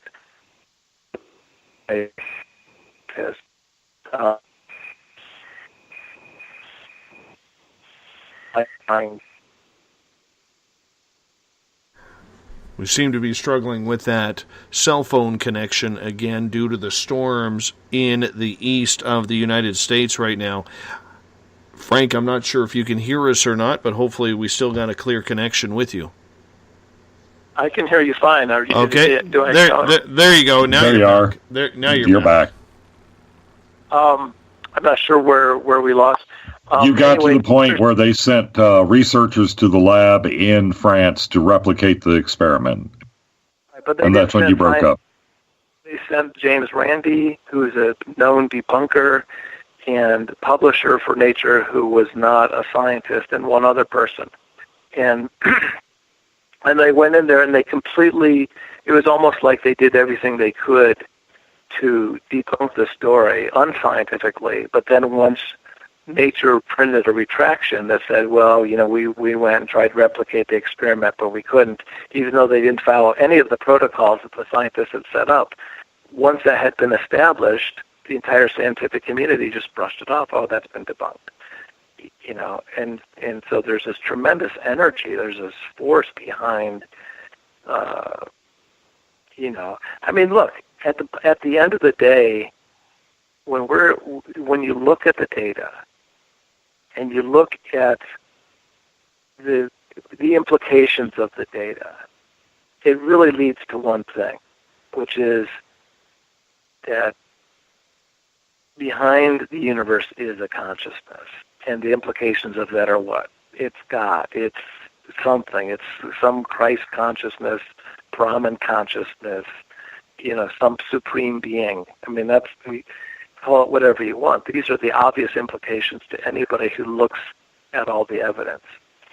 And the scientific community, being that they're intrinsically atheistic, refuse to accept this, and it's completely irresponsible, because that's not what science is. Science is looking at the data, following the data wherever it leads to, irrespective of your own personal bias or beliefs.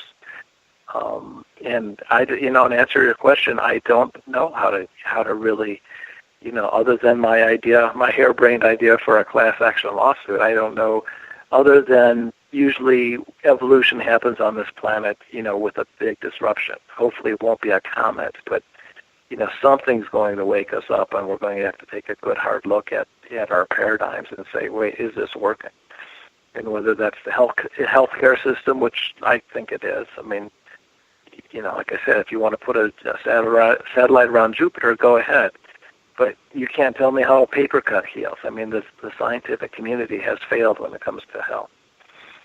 Well, so much of it they don't even take into account, or a few do. I'm making a blanket statement that's not necessarily true.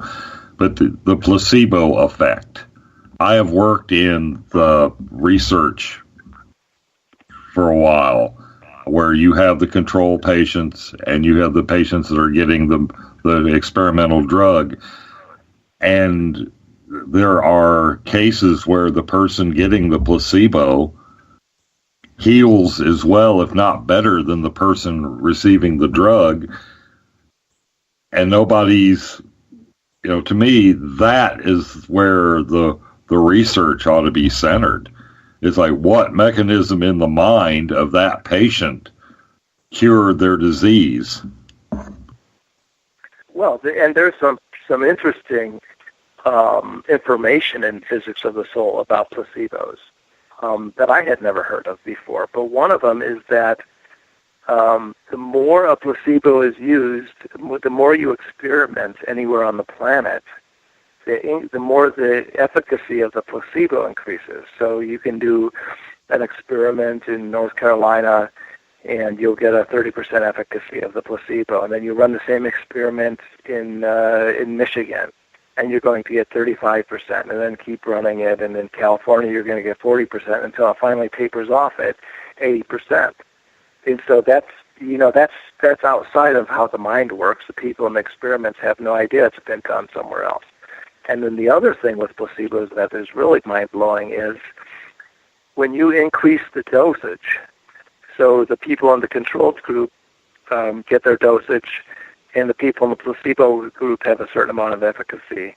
But when they increase the dosage in the control group by 100%, so they're taking 2x the dosage, and you give the people in the control group 2x of the placebo, they're having a 2x response to the placebo. That doesn't make any sense at all, if you look at it from the idea that, that's the mind doing that. So there's clearly something else going on with placebos that are, most people don't even know this stuff. I mean, that's pretty crazy. If you take, 3 sugar tablets instead of just 1, why would that increase the efficacy of the sugar? I mean, that doesn't make any sense at all. It kind of runs into that mass consciousness where on some level there's a data stream that we're all plugged into. Exactly. I agree with you, the brain is not necessarily the seat of consciousness, but I've got a question from our chat room. Mario wants to know, where is consciousness produced? Is it here in this universe, or is there another non-local dimension that it's coming from? Consciousness, based on everything I've looked at, is literally beyond space and time. And so that would make it the 4th dimension. The 5th dimension is another dimension, perhaps. Now, where does it originate, and whose consciousness is it? Is the consciousness itself God, or is there something beyond this universal consciousness that is God, or is some deity or some supreme being that is emanating or creating this consciousness? I have no idea. I don't have answers to those questions. But from a scientific perspective, when you look at all the data, it's fairly clear that consciousness is beyond space and time. So it's outside of the space-time continuum that binds the universe.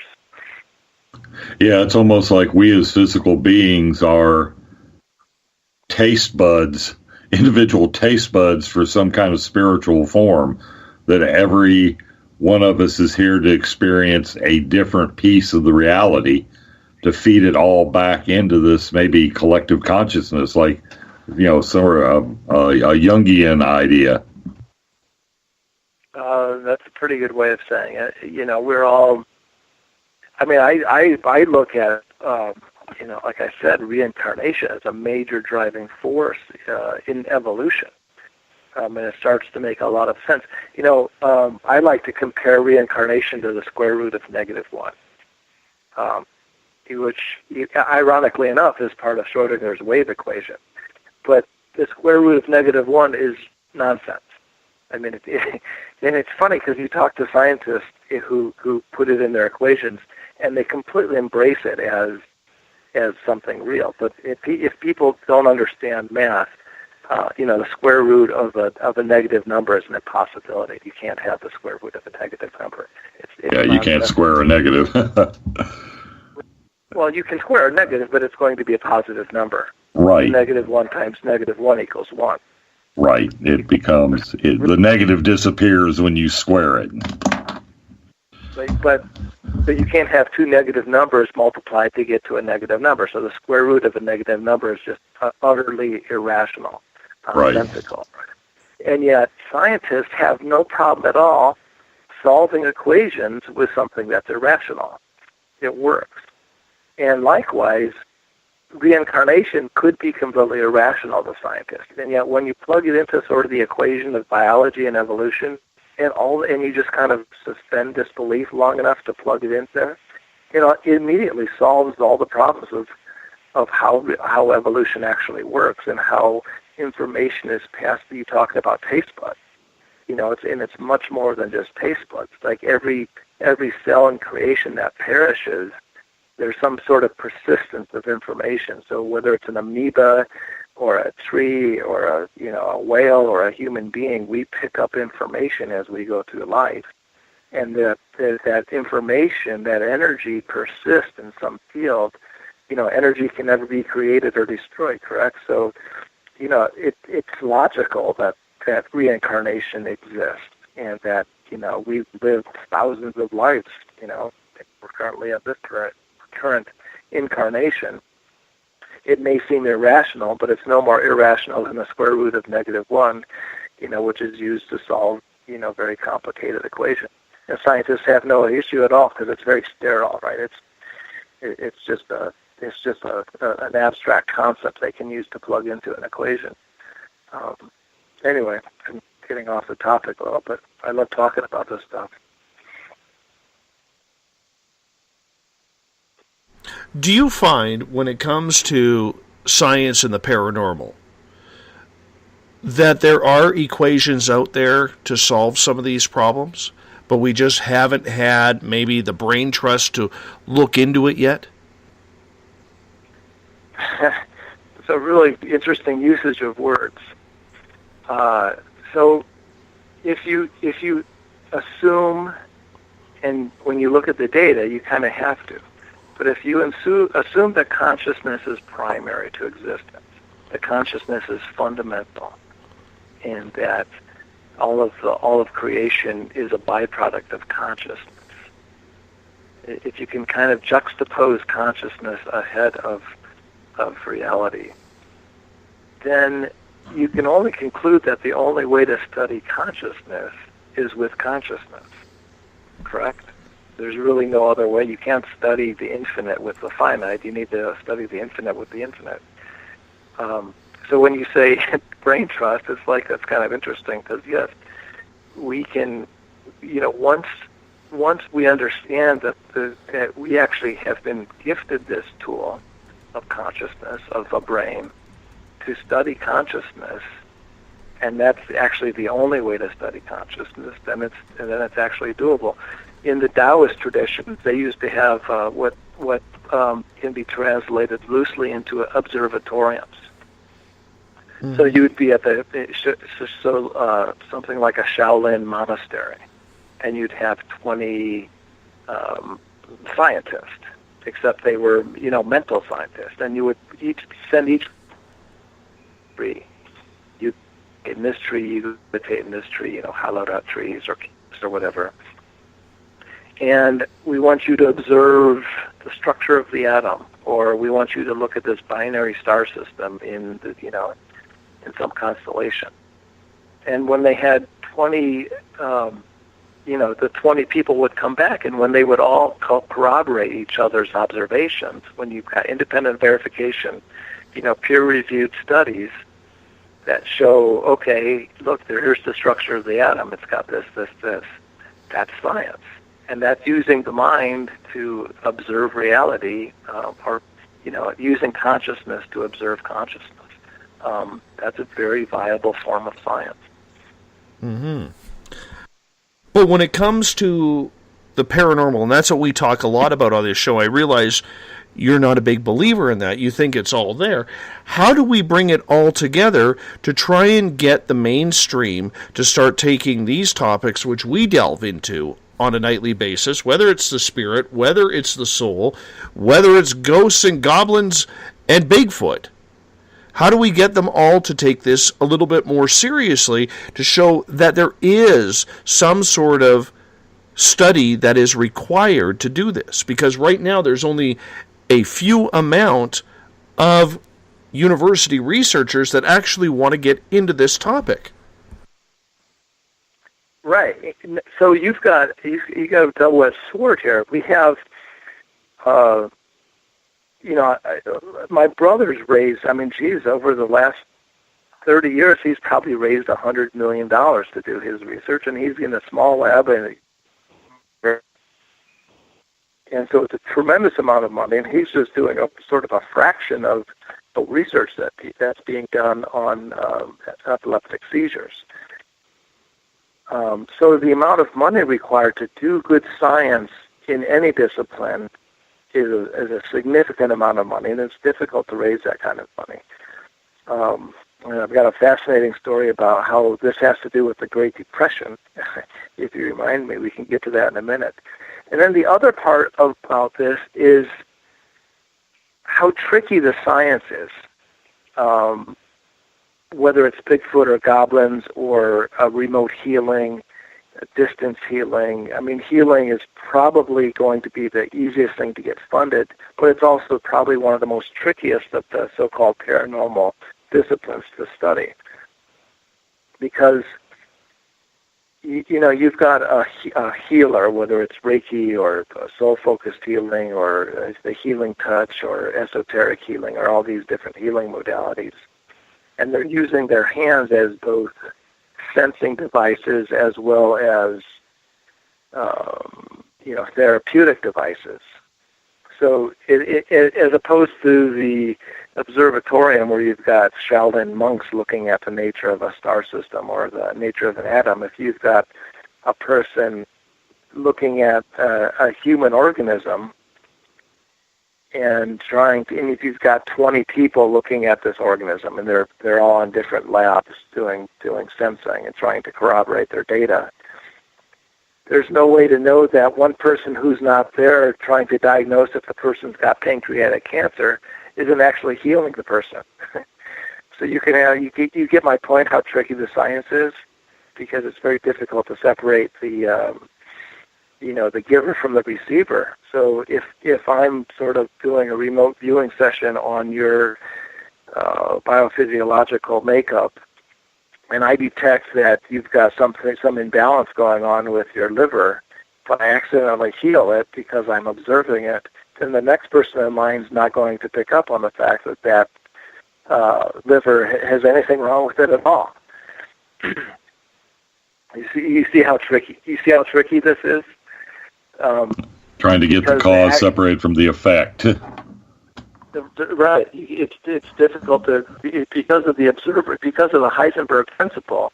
It's very difficult to separate the scientist from the observer, from the participant in the experiment. Which means all that means is that the amount of money required to do good science is probably significantly higher than it is to do orthodox science, if that makes any sense. So it's not that this can't be done or we can't show to the scientific community what's happening. It's very cost prohibitive to do really good science on any of these things. Can we use this same form of science to track down goblins and Bigfoot? There's no reason we can't. But again, it does require a significant amount of money, and it requires people who know how to do good science, not a couple of gangsters with a tape recorder in a closet. Well, there was a study done in New Mexico just a couple of months ago that absolutely got berated by a New Mexico senator who basically said we shouldn't be wasting money, taxpayers' money at that, on studies of creatures that don't exist. Namely, Bigfoot in this case. So do you believe then that it's because of the public perception that the funding, even though it's there for the taking, cannot be used on certain subjects? Well, sure, absolutely. I mean, I was hoping no one would bring politics into this. I mean, the scientific community is political enough as it is, but when you bring in senators and representatives, it's a whole other ballgame. They're the most corrupt people on earth. But certainly, yeah, most people wouldn't know about a story about science being done on addictive monkeys or, cheetahs on a treadmill, but that news gets out and it's out there and it doesn't really get their attention. what if something gets published, in the New York Times about Princeton University doing a research study on Bigfoot? That's front page news across the country, and it's a radioactive story. Everyone's very alert to those kinds of things. So yeah, that makes it also very. That's why I'm saying that of all the sort of paranormal disciplines or research topics, healing is probably the easiest to fund because, and on the other side of that, the American Medical Association has just sent out a memo nationwide to all of the doctors to not, specifically disrespect any patient who is reporting any kind of healing modality or paranormal experience having to do with healing. When you go into a hospital right now and this has just happened in the last 10 or 20 years, every intake form in the country includes a question about your spiritual orientation. So in this case, it's the medical community that's actually outpacing the scientific community, embracing spirituality as part of the healing process. I think more out of a pragmatic, demand than a scientific demand, because they're starting to understand, and a lot of doctors understand that Western science and Western medicine isn't working. That we need something that's more comprehensive. Well, a win is a win, is the way it's looked at. I'm in healthcare. I know exactly what you're talking about.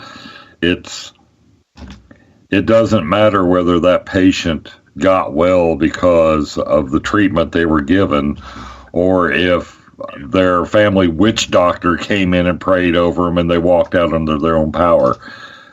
Statistically, that is a patient that came in ill and left well. The way they got there doesn't matter, so they're willing to, like you said, it's pragmatic, they're willing to let it happen any way that it can happen just to make it look good on the yearly report. Right. And, in past years, if I prayed for a person and they had a spontaneous remission from end-stage metastatic cancer, that would just be referred to or chalked up as a spontaneous remission. It's just an anomaly. Whereas more and more these days, doctors are actually starting to not be so readily able to dismiss it as just some anomaly and really start to look at it and say, something's happening there that we really need to take a look at and try to understand, because this is happening, thousands of times a year in so many different cases, and it's not just, it's just not just a fluke of nature. There's something actually happening here that we need to understand, and that's a very promising trend. Yeah, I saw that, 20 years ago. I was a travel tech, and I was working out west on an Indian reservation. And the shaman would come after, in one case it was a gallbladder surgery. Well, the shaman would come and do his ritual after the surgery. And I just had to ask, I was like, okay, you've had your surgery. What did you need the shaman for? And the answer was, the surgeon got the part you can see. The shaman gets the part you can't see. So it's almost like the Native Americans and the indigenous cultures have grasped this whole mind-body connection on an instinctive level that we as Westerners haven't even gotten around to acknowledging might happen. Exactly. In the Ayurvedic traditions, they like to say that there's 6 stages to an illness. And they can see all 6 stages. And in the Ayurvedic tradition, they see them, start off, as imbalances. And in the Western tradition, we can only see the last 3 stages of an illness. So by the time we see them in Western tradition, you're looking at a catastrophic multi-organ failure or someone ending up in the hospital. Whereas in the, the Ayurvedic tradition, they can treat them, observe the beginnings of the disease, 10, 15, 20 years prior to that, and address these. And this is quite amazing. Some of these, and acupuncture also has some of these diagnostic tools, pulse diagnostics. A good Ayurvedic Nadi Pradiksha practitioner, a pulse diagnosis, doing a pulse diagnosis can actually measure your pulse and tell you something about your mother's health. Like, they're so sensitive energetically that it can be multi-generational and able to pick up on things, in the etheric fields about family members that are sick just by measuring your pulse. It's phenomenal stuff, and I've seen it over and over and over again. It's legitimate science.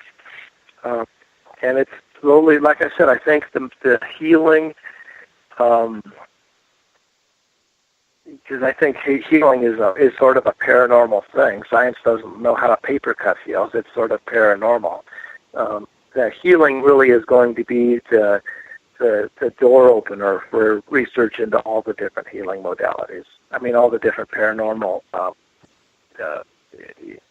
phenomena. I have to wonder, it's years ago. I haven't been able to track this down and verify it, but I heard there was a study, and they had amputees that there was a way they did some kind of imaging, and the amputated limb showed up as an energy field in this image. Right. Have you ever heard of that? Yeah, that's Kirlian photography, and they've done this with. There's a guy, Gary Schwartz, in Arizona, who's done a lot of research into this. But they do a lot of Kirlian photography on. They'll take a leaf with all the fine veins and the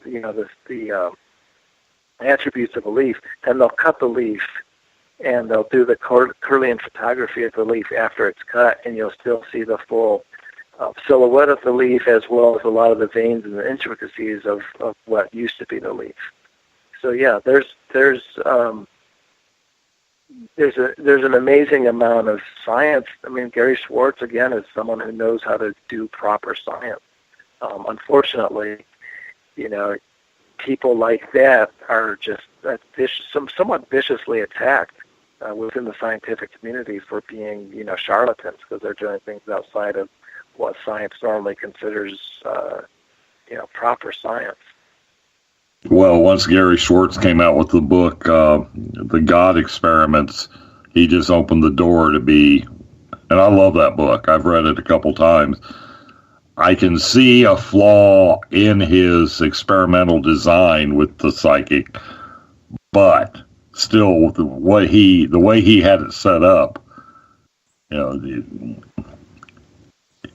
I'm willing to give him the benefit of the doubt, because I don't think he was just out there throwing a bunch of crap at the wall to see what would stick. He had an idea and a goal he was working for, but he let the information take him where it would. Right, and if you look at Darwin's first publication of his, I forget the long name for his evolution treatise, but in his first edition of his model for evolution, he had whales were a descendant of bears, as part of his model. He was wrong. Did that make his entire model wrong? No. It's like that's how science works, or it's how it's supposed to work, right? You come up with a model, you test that model, you create testable prediction. You don't test a theory for correctness. You can't test a theory to be true. You test a theory to be false. And when you find falsehoods in your theory, then you go back to the drawing board, and it's a dynamic, organic, process that's always ongoing and moving. And so what if some scientist made a mistake? Do it again, correct it and try it again, and take what he did and build on it. That's how science has gotten us over the last 400 years. It's a constantly evolving process. But scientists are so readily looking to debunk anything that's non-materialistic, that all it takes is one little mistake, and then they throw out the baby with the bathwater. We have about a minute here to go beforehand. Can the public, like our listeners, make a difference in this in demanding scientists start studying these topics, start studying the consciousness, start studying these fields that we want to know? Or does the public even have a say? Well, I mean, at the end of the day, it looks like I think we should almost take this after the hour break, because I got a pretty long answer for that. And we can do that. At the end of the sure, let's just do that, because I think that's a great way to start the next hour. It's a really great question, and I'm going to take it probably in a different direction than you expected. Because, I mean, we've talked about this over and over for the last 2 hours. The scientific community is a dogmatic religion, and it's somewhat a headless religion. Yes, Stephen Hawking's there, and Neil deGrasse Tyson, and Phil the Science Guy, or whatever. But it's a tough sell to try to convince any of these. It's like trying to convince a fundamentalist Islamic or Christian person that their worldview is wrong. When it comes to dogma, it's really hard to convince people. But let's handle that question a different way after the hour break. Mm-hmm. And on that note, we are going to hop out for our second and final break of the night on Spaced Out Radio. Joining me tonight, Eric Markham from the Encounter Online and Spaced Out Radio's resident scientist, along with Frank Huguenard. You can check out his website, beyondmefilms.com, where he is showing free on there his latest documentary, Physics of the Soul. We want to say welcome to our terrestrial radio stations, WQEE 99 Rock the Key down in Noonan, Georgia, and the United Public Radio Network live on 107.7 FM in New Orleans. We love being on the terrestrial radio. Make sure you check out all the features we have during the break at spacedoutradio.com, and make sure you take the time to go over to patreon.com, that's patreon.com, where you can check out how to become a Spaced Out Radio patron for as low as $1 a month. We'll be right back after our final break of the night, right here on Spaced Out Radio. The SOR Sightlines is a place for you to find answers to your strange experiences. Hi there, this is Mike Schmidt. If you have had an encounter with ghosts, UFOs, Bigfoot, ETs, or anything else that doesn't make sense, head to spacedoutradio.com and file a Sightlines report. All information you give is 100% confidential, and I will personally help you find the answers you need. SOR Sightlines, your answers are a click away. Have you got your Cosmic Passport? If you need one, tune in to Cosmic Passport on Spaced Out Weekend. This is Elizabeth Anglin, ET experiencer, spirit medium, and host of Cosmic Passport. Each weekend I'll be bringing you interviews and support from other paranormal experiencers, and the best in intuitive spiritual guidance from across the globe. It's all happening starting at 9 p.m. Pacific Time, midnight Eastern, on spacedoutradio.com. Hi there, I'm Butch Witkowski, lead investigator with U4COP. On the final Monday of every month, you can listen to me and host Dave Scott on Spaced Out Radio's Strange Days. We're going to get to the heart of the matter when it comes to what's happening out there. People are seeing and experiencing things from ET contact to Bigfoot, and I want to hear about it. Your experiences are what we investigators need to help solve these unknown mysteries.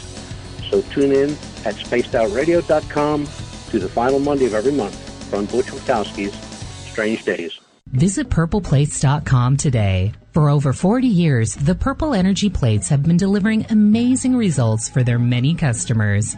Inspired by the great genius Nikola Tesla, the harmony, healing, and energetic effects of the plates have proven over and over to be beneficial and often miraculous to thousands of customers. With their money-back guarantee and the many benefits, how can you afford not to get one? Check their site for daily specials and choose from their many energy products. You won't be sorry. Visit them today at purpleplates.com for mind, body, and spirit, and expect a miracle. This is your medium, Joanna, from Spaced Out Weekend, 2 mediums and a large. I would love it if you would come and join us with host James Tyson every other Sunday on Spaced Out Weekend. Together, we will take your calls and your questions live Our goal is to provide you with a positive outlook on deep questions that you may have. Questions regarding love, relationships, money, or whatever else is on your mind. Come and check us out at spacedoutradio.com. This is Eric Markham, news editor for the Spaced Out Radio's The Encounter Online. We have put together a great team of writers and journalists from all over the world to bring you top-quality paranormal stories, from alien encounters to the latest conspiracies. You won't find any of that fake news here. True stories and top-notch reporting as we look to bring these experiences to the mainstream. The Encounter Online, only at spacedoutradio.com. Patrolling the Pacific Northwest, we are always on the lookout for the strange and unassuming stories that real people are experiencing. Hi, I'm Vincent Zunza from Pacific North Weird. Me and Alexandra Sullivan have teamed to bring to you those odd stories that never seem to make it into the mainstream. Stories so weird that will leave you scratching your head wondering, is this real? It's as real as it gets with Pacific North Weird. You can watch our videos right here at spacedoutradio.com. Become more intimate and interactive with Spaced Out Radio. Join our Space Travelers Club with your new membership. For $5 a month, we'll provide you with special access to the website, monthly prize draws from books to psychic readings, along with monthly newsletter, private interviews, and more. Sign up today to be part of Spaced Out Radio's experience. Looking for a place to advertise at a very reasonable cost? Look no further than Spaced Out Radio. SpacedOutRadio.com has an advertising tab that you can click to check out our daily, weekly, and monthly packages to play on the radio, or our website including social media. From commercial spots to banners, we have it all. Check out our competitive pricing today. Don't have time to listen to Spaced Out Radio live? Wherever you are, the car, the office, the shower, or even if you're traveling, we're right here for you. Each Spaced Out Radio show can be found on iTunes, TuneIn, and on our YouTube channel, Spaced Out Radio Show. It's the perfect way for you to catch up on our shows. For more information, just head over to our website, spacedoutradio.com, and tune in to us today.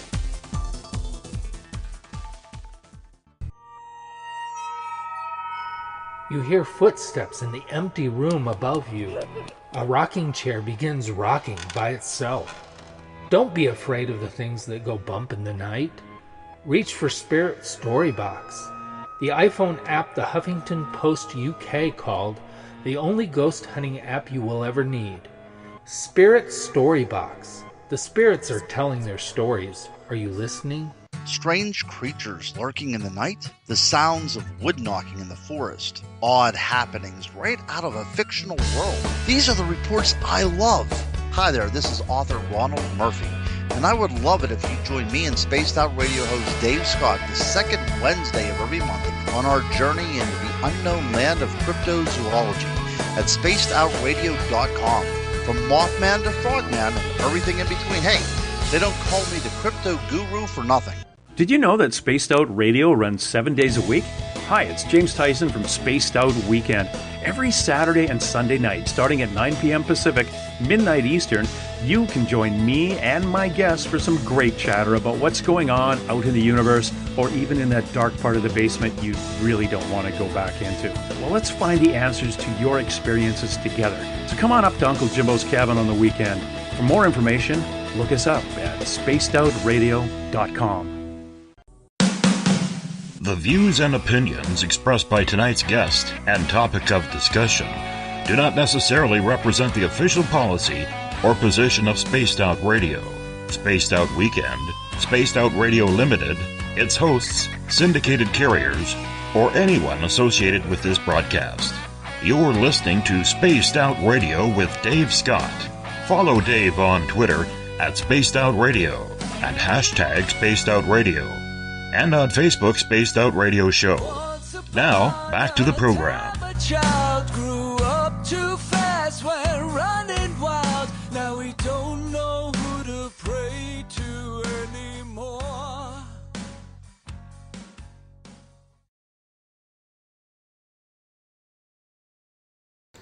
Welcome back to the final hour of Spaced Out Radio tonight. I am your host, Dave Scott. Good to have you along for the ride. Tonight we welcome in our terrestrial radio stations, WQEE 99 Rock the Key down in Noonan, Georgia. And we're also live in New Orleans on 107.7 FM on the United Public Radio Network. Good to have you guys with us. We're live in Las Vegas on Renegade Talk Radio and on Revolution Radio. The Double R Machine is a donation station financed by you, the valued listener. Head on over to freedomslips.com and donate today. Tomorrow night on the program, we have the SOR Roundtable. It's our final Friday of the month as March wraps up tomorrow night. It'll be fun to be with you guys as well, so make sure you stick around 9 p.m. Pacific, midnight Eastern Time at spacedoutradio.com. Bill Cardwell has set the password for tonight in the SOR Space Travelers Club. Brachydactylus. Brachydactylus is your password. Make sure you use it wisely, Space Travelers, as Bill Cardwell sets it each and every single night here on the mighty SOR. If you want to follow us on social media, you can go on to Twitter at Spaced Out Radio. Also, during the show, use the hashtag Spaced Out Radio to get your questions and comments over to me. Make sure you put them in capital letters if it's a question. You can also give our Facebook page a like, Spaced Out Radio Show. You can tune us in on TuneIn, download this show and others on iTunes. Our website is spacedoutradio.com, where we have a plethora of features for you, including joining the SOR Space Travelers Club for $5 a month. You can read up on the Encounter Online, our brand new news section. And if you head on over to patreon.com, that's Patreon, patreon.com, for as low as $1 a month, you can become a patron of Spaced Out Radio. So check that out today as well. For the final time tonight, we introduce Frank Huguenard. BeyondMeFilms.com is his website. He has a really cool movie on there, documentary that he wants you to see for free. So it's called Physics of the Soul. We are also joined tonight by Eric Markham from the SOR Space Wire, as well as our resident scientist. Gentlemen, welcome back. Glad to be here. Glad to be here. Now, Frank, right before the break, I asked you a very pointed question that you wanted to take on because it does have a little bit of an elaborate answer. We were talking about public response to the way a lot of these experiments are conducted, and the money as to where it's going should be questioned. It's taxpayer money, for the most part, that are causing a lot of these ridiculous studies, if we could say that. Should the taxpayer or the public have a say in what these universities are studying? Well, so, and like I said, I really wanted to, I hear the question and I really want to take it in a 180-degree angle into a different answer. And that is basically this, and it goes back to Socrates, where he said basically, know yourself. It goes back to Jesus saying, know thyself. And the basic sentiment, I guess what I'm trying to say, is that from the true understanding of the word science, or scientia, which means to know, or the ancient Latin word sciere, which is knowing, every one of us is a scientist. You understand what I'm saying? Like in the Absolutely. true meaning of the word, we're all scientists, and really, it's both a choice that's given to us from above, whatever that means to you, as well as an order, which is to know, to experience ourselves, and every tradition, in Christianity there's the idea of salvation or redemption. In Islam there's the idea of attaining the station of Abraham. In Buddhist traditions there's moksha or liberation, and then there's self-realization, or this idea of enlightenment. And each one of those expressions used in every one of the wisdom traditions is a way of saying what Socrates had said, which is know thyself. Know that I am that I am. wake up every morning and ask yourself, who am I? You're only 7 years old, and Eric can attest to this. In other words, every cell of your body, the oldest cell that I'm talking to right now is 7 years old. This is amazing. The stomach lining, I think, is 24 hours. Skin is 30 days. Bones are 7 years. So you're obviously not your body. Your body's relatively young in the grand scheme of things, and yet all of the things that we know of as the phenomena of Dave Scott, the ideas, the personality, the memories, the social construct, the concepts, the characterological makeup, is much, much older than 7 years, obviously, and somehow it persists in this physical form that's only a few years old. That's incredible. You're not your memories. You're not your personality. You're not your house or your job or your profession. You're none of those things. You're something beyond all of this. So we all have this obligation as well as this gift of being a scientist and learning to know ourselves. And if there's anything that my films are really about, it's about having a top-down approach. So the Western approach to science is very much a bottom-up approach, where we're going to study things and break things apart into their elemental components and then understand how they mechanistically work with each other. Whereas, there's this Jesuit priest, Pierre Desjardins, and most people have heard this expression that he famously said, that we're not human beings having a spiritual experience, we're spiritual beings having a human experience. Well, what the hell does that mean to be a spiritual being? And how can we embrace that from a scientific standpoint, from a self-realization standpoint, and try to understand who we are and study ourselves, through ourselves, of ourselves, for ourselves. So from that perspective, from a spiritual perspective, the only scientist that matters is ourselves. Who gets funded for what and whether they're funding Bigfoot studies, that's all immaterial. Pardon that great pun. It's probably one of the best puns I've come up with. Because spirituality is all about being immaterial and understanding who we are from a spiritual perspective. And when you do that, you become a happy person, and you look at science. What's science supposed to do? We're supposed to make us comfortable and happy, and yet always the most happiest people on the planet are from the world's most poorest countries. So science isn't making people happy. And we have an obligation to ourselves to scientifically examine ourselves and know who we are. It's almost, I think what the problem is, science has become a end into itself. It's no longer the tool used for the discovery.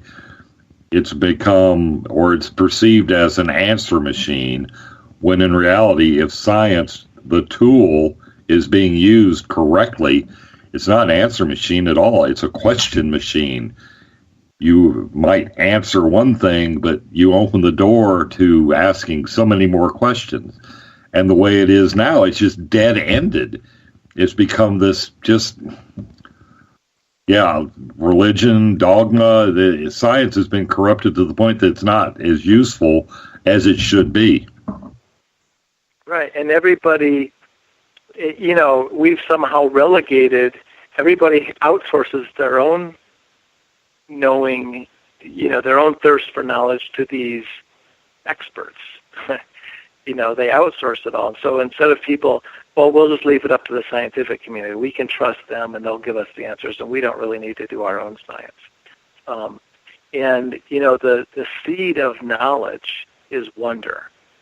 If you want to know how to get to Chicago, it starts with a wonder. Oh, I wonder how I do this. If you want to know anything, it always starts with wonder. And yet, the word dogma itself implies the lack of wonder. It's like wherever there's dogma, wherever there's belief, there's no room for wonder because we already know what the answers are. So dogma kills wonder, and wonder is the seed of knowledge. So, that's just the nature of science. And then the other part of science is that 95% of scientists are actually technicians.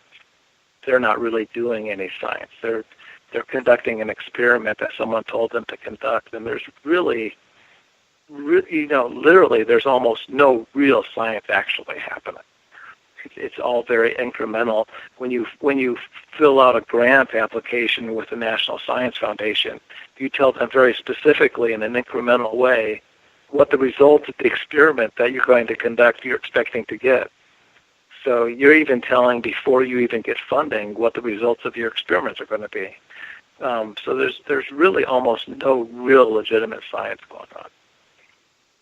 Yeah, the fact that you have your answer before you arrive at it taints the whole process. Because even if, say you make this grant where you say, I'm going to take step A plus step B, and we're going to arrive at step C, the problem is sometimes A plus B doesn't equal C, and you have to fudge your data to make it equal C to keep your grant. So you've taken what might have been a great discovery. So much of what science is and some of the greatest breakthroughs have been accidents. And we've weaned that, we've weeded the accidents out of the process. There's something really fascinating that I mentioned earlier I was going to bring up later, and that is how the Great Depression formed modern science. And it's really fascinating, and it's not a big conspiracy, although it might sound like one. It's actually somewhat innocent, I would say. But prior to 1929, the science that was done in this country was a lot more diverse and a lot more into different things that would be considered to be paranormal. And both the National Institute of Health and the National Science Foundation were more than happy to fund a lot of research that was into things that weren't so orthodox. And what happened is, after the Great Depression, both of those agencies, those funding agencies, had money up until the early 30s, 1932 and 33, but then their money dried out. And the only money that was funding science from about 1933 to about 1941 or 42 all came from one funding source.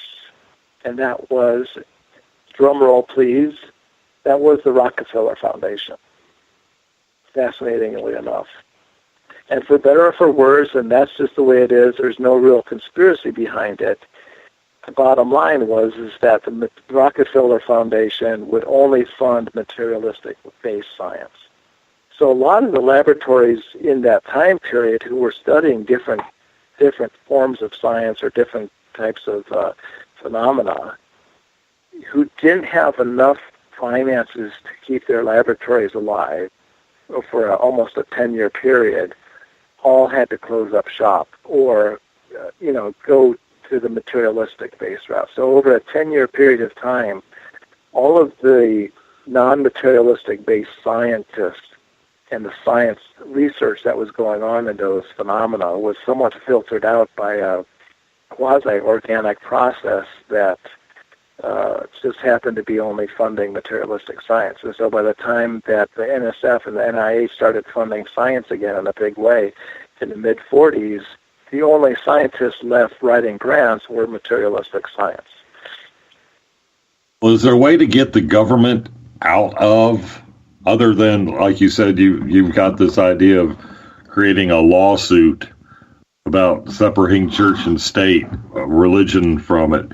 Is there ever going to be a way to get government out of the process? I mean, the money's got to come from somewhere, and I can't see. There's Elon Musk, there's Elon Musk, there's Jeff Bezos, there's Bill Gates.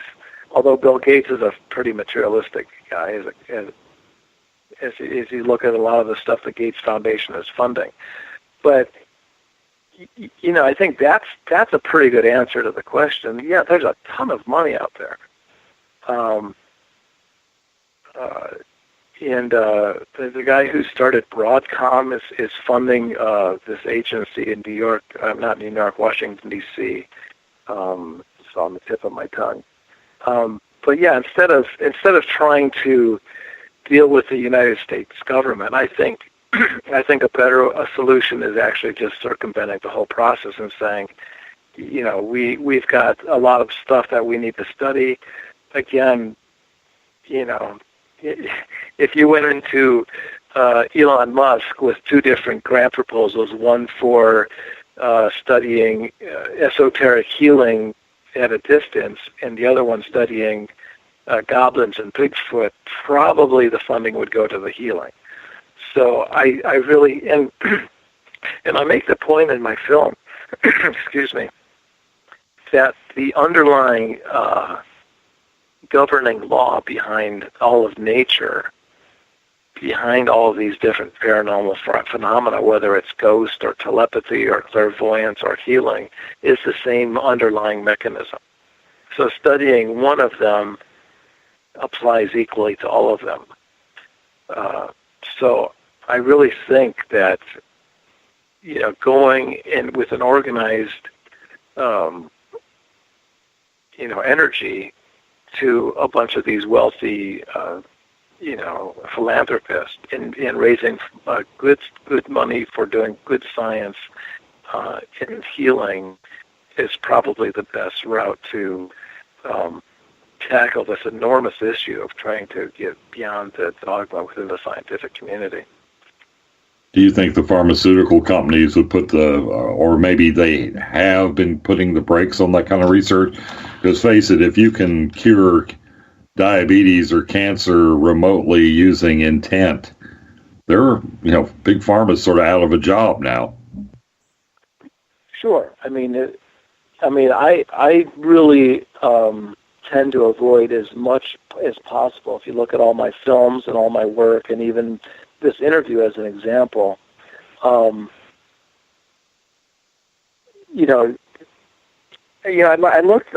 like to look for solutions right out there and look at the challenges. And if you start looking at the pharmacies, governments, conspiracies, it can be really disheartening, disempowering, discouraging, because there's such a massive, amount of energy that has their own interests at heart. So I tend to try to avoid those. Yes, of course, the pharmaceuticals have a tremendous amount of power, and they don't work. Drugs don't cure people for the most part. Some of the new stuff they're coming up with now with some of these designer drugs are doing some remediation. I'm not sure it's actually healing anybody of anything, but we clearly need to evolve our understanding of nature to include consciousness into our paradigms for science and how we study things, and that's not going to happen. It's not going to happen with the pharmacy's cooperation for sure. That's the last thing they want. So we just have to do it a different way. Do you...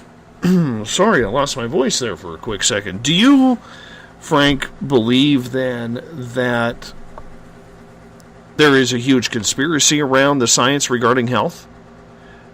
And what I mean by that is there's a lot of people out there, and I will say this, myself is included on this, I believe there is a lot of cures for a lot of these diseases out there. However, sick people are profitable people. Healthy people are not. So are you suggesting that conspiracy theory could be very well true? Conspiracy implies... it seems like within governance, within the world, at certain scales, there are factions that are intentionally making people sick. To the extent that it's a widespread conspiracy involving, dozens and dozens of corporations and governments and deep state type of organizations. I tend to think that's not really the case. I think it's actually just a lot more sort of organic in the sense that, it's part of capitalism. It's part of, it's just part of how the planet has evolved to this point. But, I've talked to a lot of, doctors and scientists, and most of them are fairly good-hearted, soldiers in the trenches kind of people who are all very well intended. And I just think that the situation right now is, yes, people are sick, horribly sick. I mean, it doesn't take a brain surgeon to tell you that, especially in America. I've traveled a lot around the world. Americans are really obese, and they're not taking care of themselves. But there's a lot of reasons for that that extend far beyond pharmaceuticals and Wall Street. It's a pretty complicated set of circumstances. Do you feel then that there are any cover-ups that are going on with this? Well, there's constantly cover-ups everywhere, right? Hell, I probably covered up a few things this week at some level. People have agendas, and people have, the people in power would like to stay in power, and so that happens individually, that happens organizationally, it happens, within on ideological grounds, so Republicans would be, have a vested interest in covering something up. Republicans and Democrats would have their own. So there's constantly cover-ups happening everywhere. Everyone's always covering their ass. I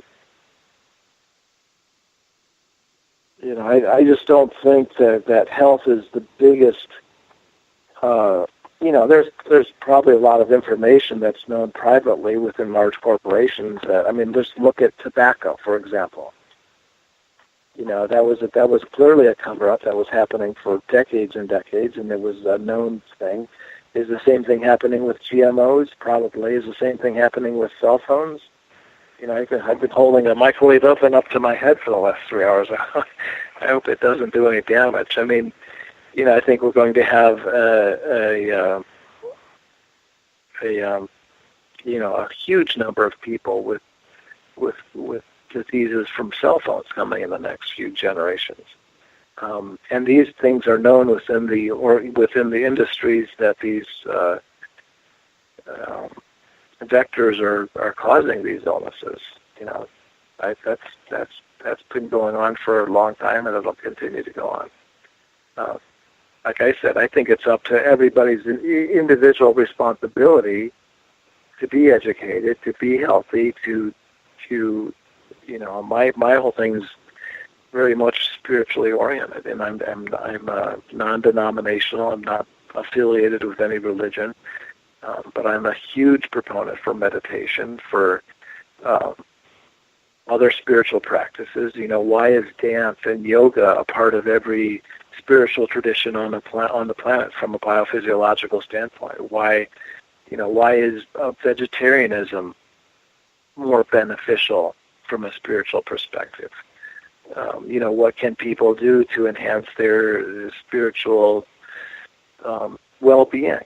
This is everybody's personal responsibility, and somehow, and I don't think this is a conspiracy, I think this is just happenstance. Somehow, especially in the West, the people have been somewhat brainwashed to allow others to take care of themselves for them. They let scientists do their science for them.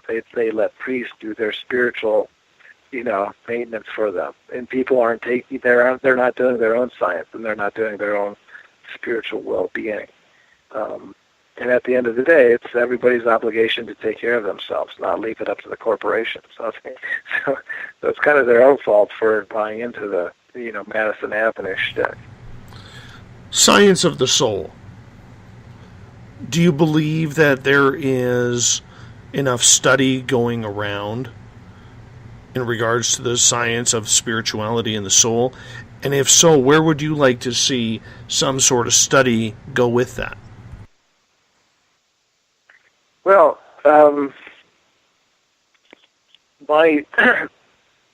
let's put it this way. My next, and by the way, I think I mentioned, but I'm doing a 10-part documentary film series on healing, and the first one sort of lays the groundwork for a new scientific paradigm that's more comprehensive than our current one, and more contemporary, that takes in all the research on consciousness. The next film I'm doing is called Modern Spiritual Biology. So it's a return back to something that is known as vitalism. Vitalism was the predominant worldview that scientists had for probably the first 200 years of modern science. Descartes, Newton, Berzelius, Lamarck, even Darwin were all vitalists. They believed that there was an invisible, unseen, animating force behind all of nature. And somehow that, by the 1940s, had fallen so far out of favor that if you wanted to insult a scientist, you called him a vitalist. It had become a pejorative. Whereas it's obvious to me that, when you look at all the data, that it looks like vitalism is actually the correct model for understanding nature. And so my next film is going to be Modern Spiritual Biology, which is going to incorporate, consciousness as part of biology, that there's something, what is life? What does it mean to be alive? That there's this, that not only am I a spiritual being having a human experience, but, a tree is a spiritual being having a tree experience, and an amoeba is a spiritual being having an amoeba experience, and a blood cell in your body is a spiritual being having a blood cell experience, and everything is spirit-based.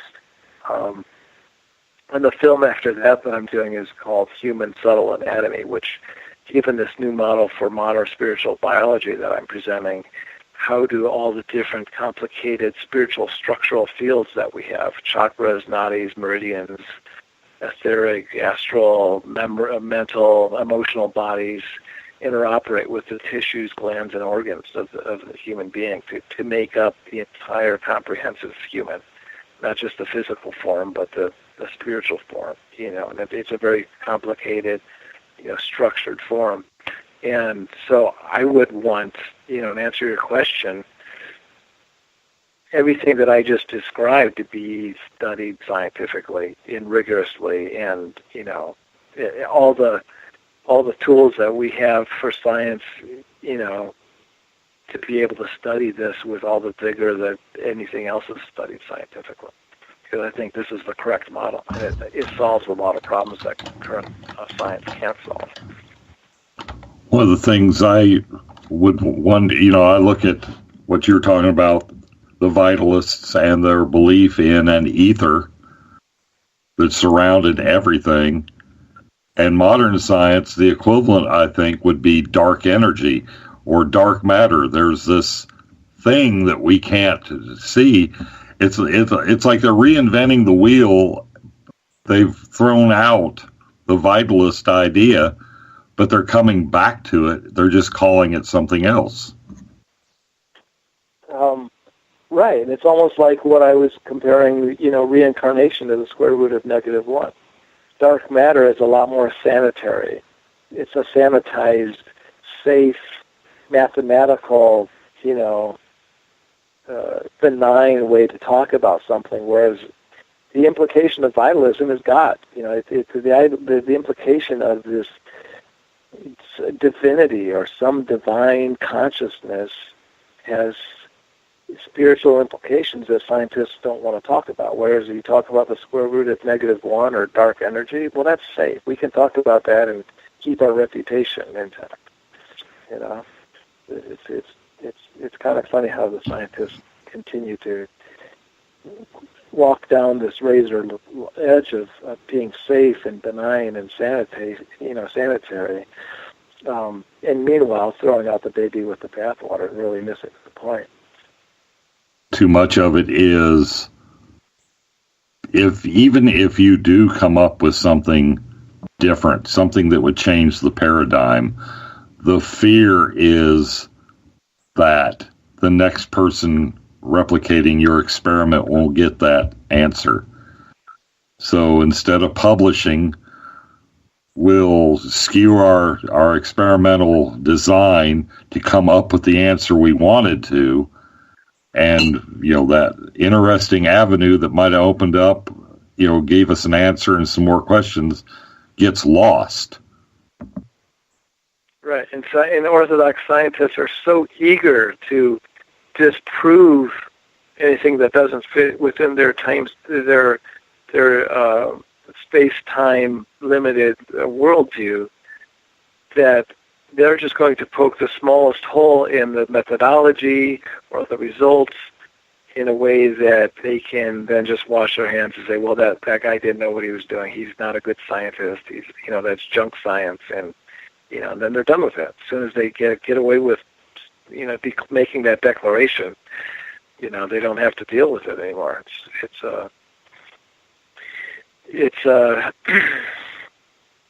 Yeah, I just almost feel like,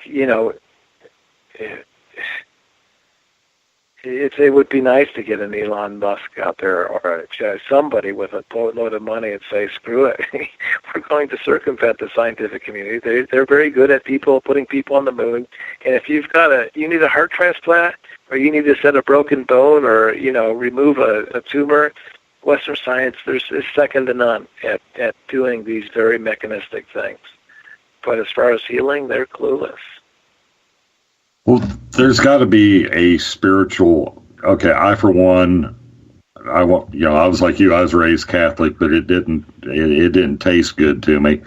I'm more of a Taoist, but you might not realize how many actually spiritual people are in the sciences. My principal investigator in college, this man had a PhD, but he was a creationist. And he went to a very fundamentalist Christian church every Sunday. So these people are in that working body. Do you think there's a way that they can let their spiritualism out? How can we take spiritualism and blend it with science? We could advance both sides of this equation if we could get them together somehow. I've talked to that guy.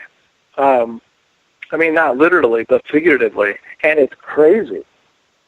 I'd like to think I've got a very, universal model for biology that's internally self-consistent with modern physics and quantum mechanics, and yet, I'll talk to some of these guys who are die-hard creationists, very hardcore Christians, and they're in the laboratory by day, they're a materialistic scientist, and then at night, they're a fundamentalist Christian, and you can't reconcile. Where's the reconciliation between these two? Like, there isn't any. It's crazy. It's like it's nutty that they, they have such stringent beliefs. Guys.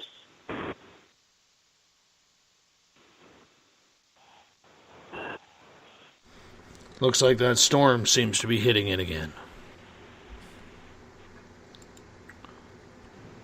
And we lost Frank. We'll try and get him back on here momentarily because we do want him to continue on that path where he was going.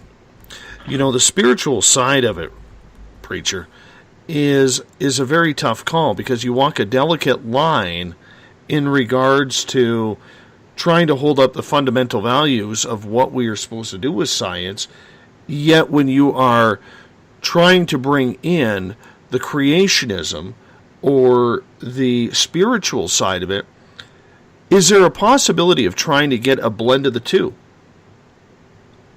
I think that there's a possibility, but it's not going to happen overnight because there's been so long, the misinterpretation of church and state. The only reason that is in the Constitution is the Founding Fathers didn't want there to be a Church of the United States like there's a Church of England. It didn't mean you couldn't be you couldn't be religious. It didn't mean you had to throw away your spiritualism to be a nation. It just was there to keep a separation. You couldn't have the Church of England to becoming a political force. Right. Or there's something evolving in the United States to be like that. But that has been taken to an interpretation to where anything to do with the government, whether it be scientific funding, whether anything that has the slightest taste of spirituality is automatically excluded, and they use that as the argument, and it's a specious argument. That wasn't the intent. We got to Frank back here. Thank you, Frank. I know you're being hammered by that storm over there in North Carolina.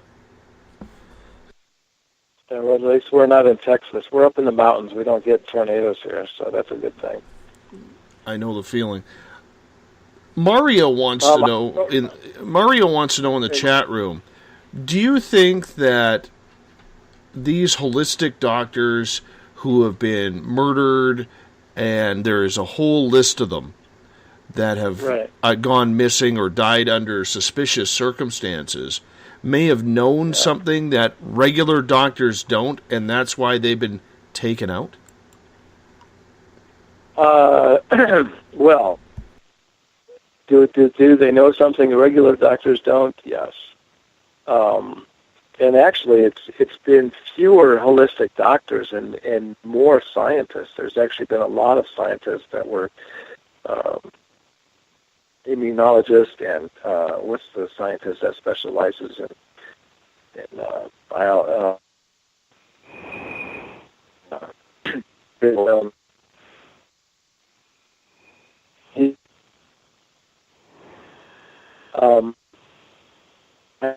I really try.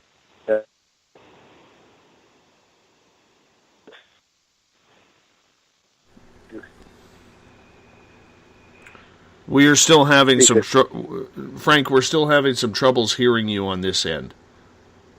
How about now? Is this better? Yes, much better. Yes. Yeah. I got to the point where you said, "What is that?" You said one type of scientist, and then you were asking, "What is that other type of scientist that study?" Right. And that's when you broke People up. who study viruses and bacteria, diseases, communicable diseases. Epidemiologist. Yeah, a lot of those scientists got murdered.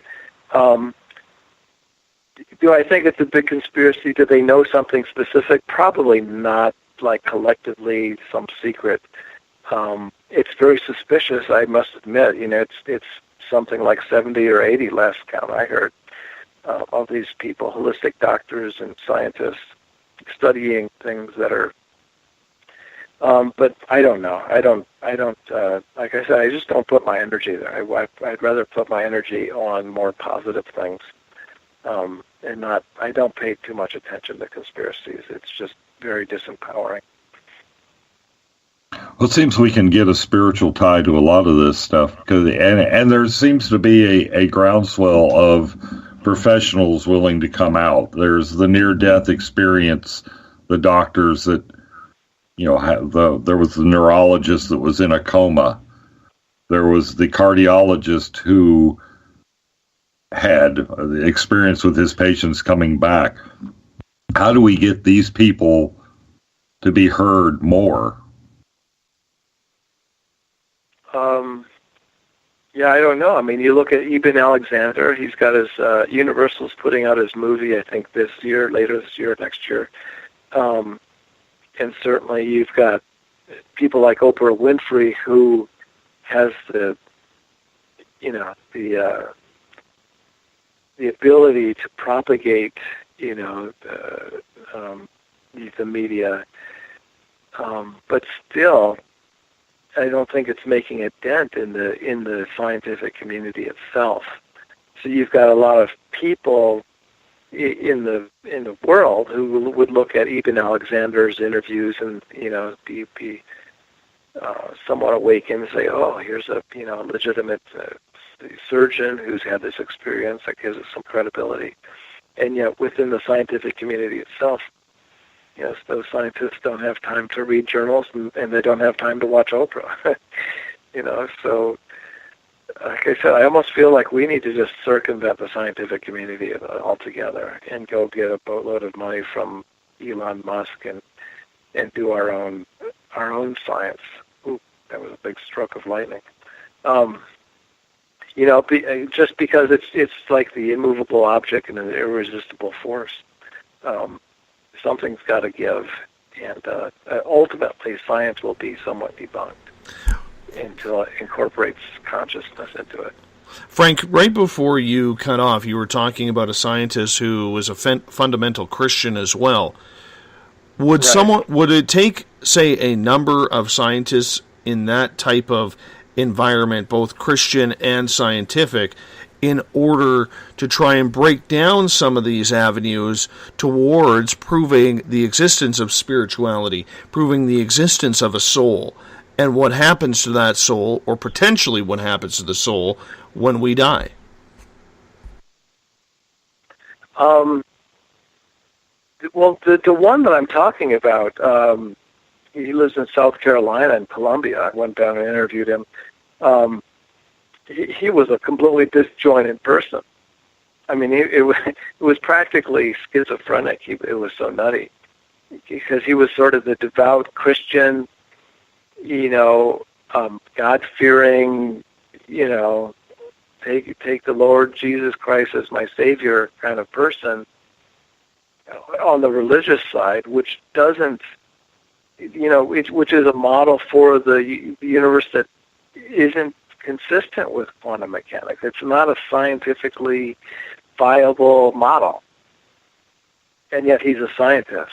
So to me, there needs to be some reconciliation religiously to science that incorporates the scientific model, that incorporates modern physics and quantum mechanics that's internally self-consistent with those. Otherwise, there's something fundamentally wrong with whatever religion.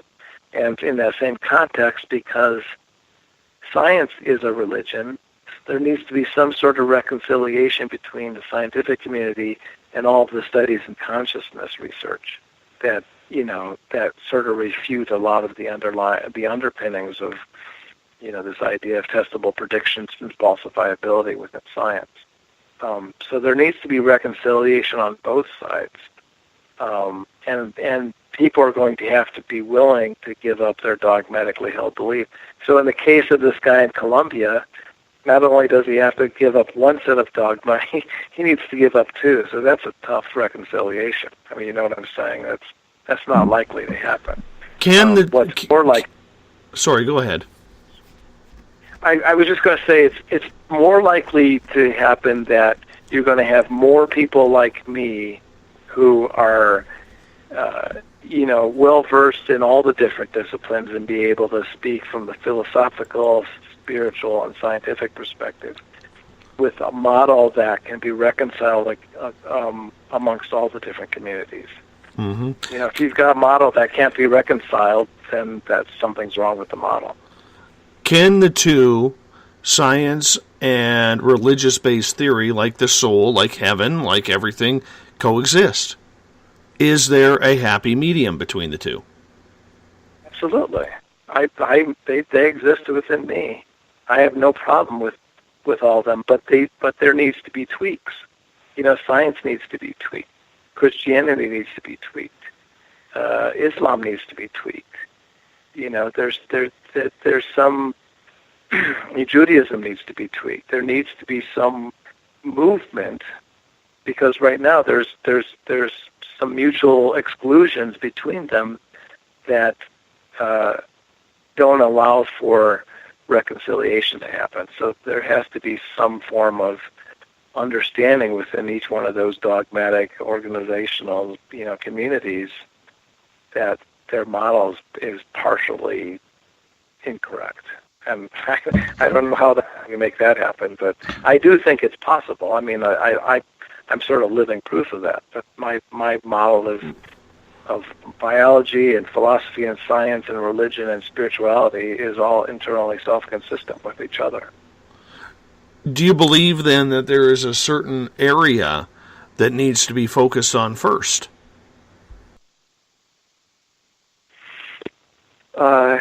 Healing. Healing. I like to look at healing as something that needs to happen on 5 different levels. And within those levels on different scales. So the 5 levels are physical, of course, emotional healing, which is separate from mental healing. A lot of people put those as 2 things, but they're really quite separate. Social healing, and right now, I hate to say it, but, I think Ted Kaczynski had a point. You look around at all the kids on their cell phones constantly, Ted Kaczynski being a Unabomber, and if you went back and read his manifesto right now, he kind of nailed it. Maybe he shouldn't have blown up those bombs, but he made the call. He just said technology is very dehumanizing. And so socially, are we very healthy right now? I don't think so, ironically, even though with all the social networking. So it's physical, mental, emotional, social, and spiritual levels of healing. And then healing both individually as a family and community, as nations, and then globally. All these healings need to happen. And so, to me, healing is the epicenter for this reconciliation between spirituality and science and philosophy. Well, one of the good things about that is if we do have a breakthrough, say a spiritual healing, or that's going to be kind of the entrance the spirituality needs to gain more widespread respect from the mainstream. It's like right now, science is that piece of granite in the middle of the stream, and the spirituality is the water flowing around, just barely eroding that piece of granite, but it's happening. And the first time we get a real result in a healing, I think that's, well documented. This psychic thing caused this healing. It's almost like that'll give people the permission to believe in it in a more widespread fashion. Right.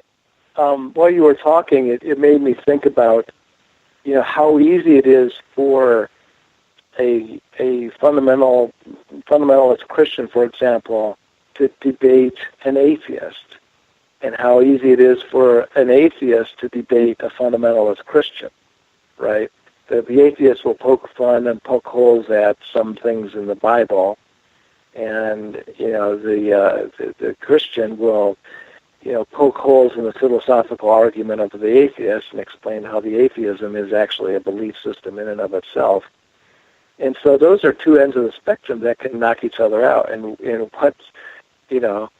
so in your example, spirituality is actually the river. So I don't know if I'm making any sense, but religion's one thing, atheism is the other, but somewhere in the middle you should have science and spirituality that can't be really debated, that should be universal enough that they can apply to everybody's paradigm. And if they are not, then they're not valid versions of either science or spirituality.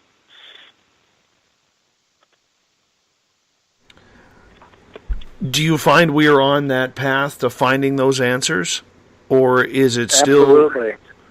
But is it more is it more than just the fringe of what you're doing, though, Frank?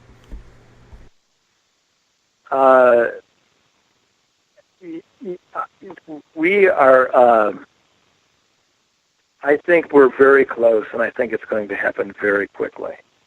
People are going to be blown away how quickly it happens. Does that come as a result of WikiLeaks and Vault 7? Maybe. I mean, God knows if at the pace they're going, if they keep pushing stuff out the way they have the last 2 weeks, it'll be 3 years more of material they have, and that's just on the CIA Vault 7 dump. I mean, I think there's a lot of information that's out there that's been suppressed for whatever reason. And I don't, again, not to be conspiratorial, but the beauty is that I think for the same reason, sort of a Pandora's box, for the same reason that the CIA has been able to, hack the entire world and have so much access, that there is information out there that's going to come to light. And I don't know this for a fact. It's just when I look at all the information, it seems likely that there is going to be something that happens that's just going to blow people's minds. And it's going to, the dominoes will fall very quickly. That once that paradigm starts to shift and people can go through their collective cognitive dissonance and be disillusioned, which is a very rough but necessary and painful process. In order to get from A to C, we're going to have to go through B, and B is sort of the rough disillusionment, cognitive dissonance busting paradigm shift. But once we get through all that and people wake up and realize, what the truth is, I'm actually, more positive than I've ever been about what's happening on the planet right now. I think the future looks very bright. We only have about 2.5 minutes left with you tonight, Frank, and thank you so much for being with us.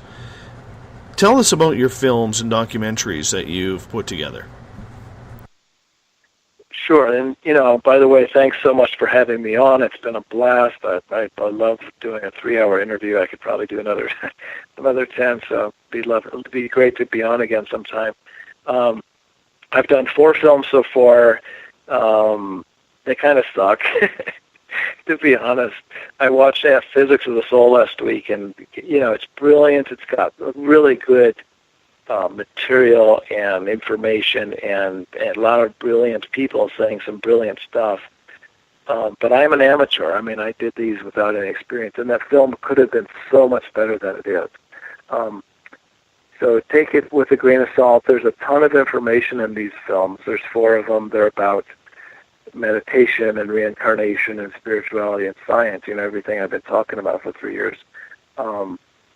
Mind-blowing stuff. If you watch my films, watch them a few times because they're really packed. They're really dense with a lot of material that you can watch each one of my films 3 or 4 times and still get some stuff out of it. They're just loaded. And I do them all as a way of, I just find making films an extremely powerful form of media. You can craft the message and take everything I've learned over the last 57 years and share it with people in a very powerful format. So I hope you all get a chance to enjoy my work. I put it out there for people to to learn and to enrich their lives, and I hope you can enjoy it. And enjoy it we will. Once again, tell people where they can find all of your information. Just Google Frank. Okay, now that's a joke. It's BeyondMeFilms.com. If you just Google, I think, Beyond Me Frank, it's the first thing up.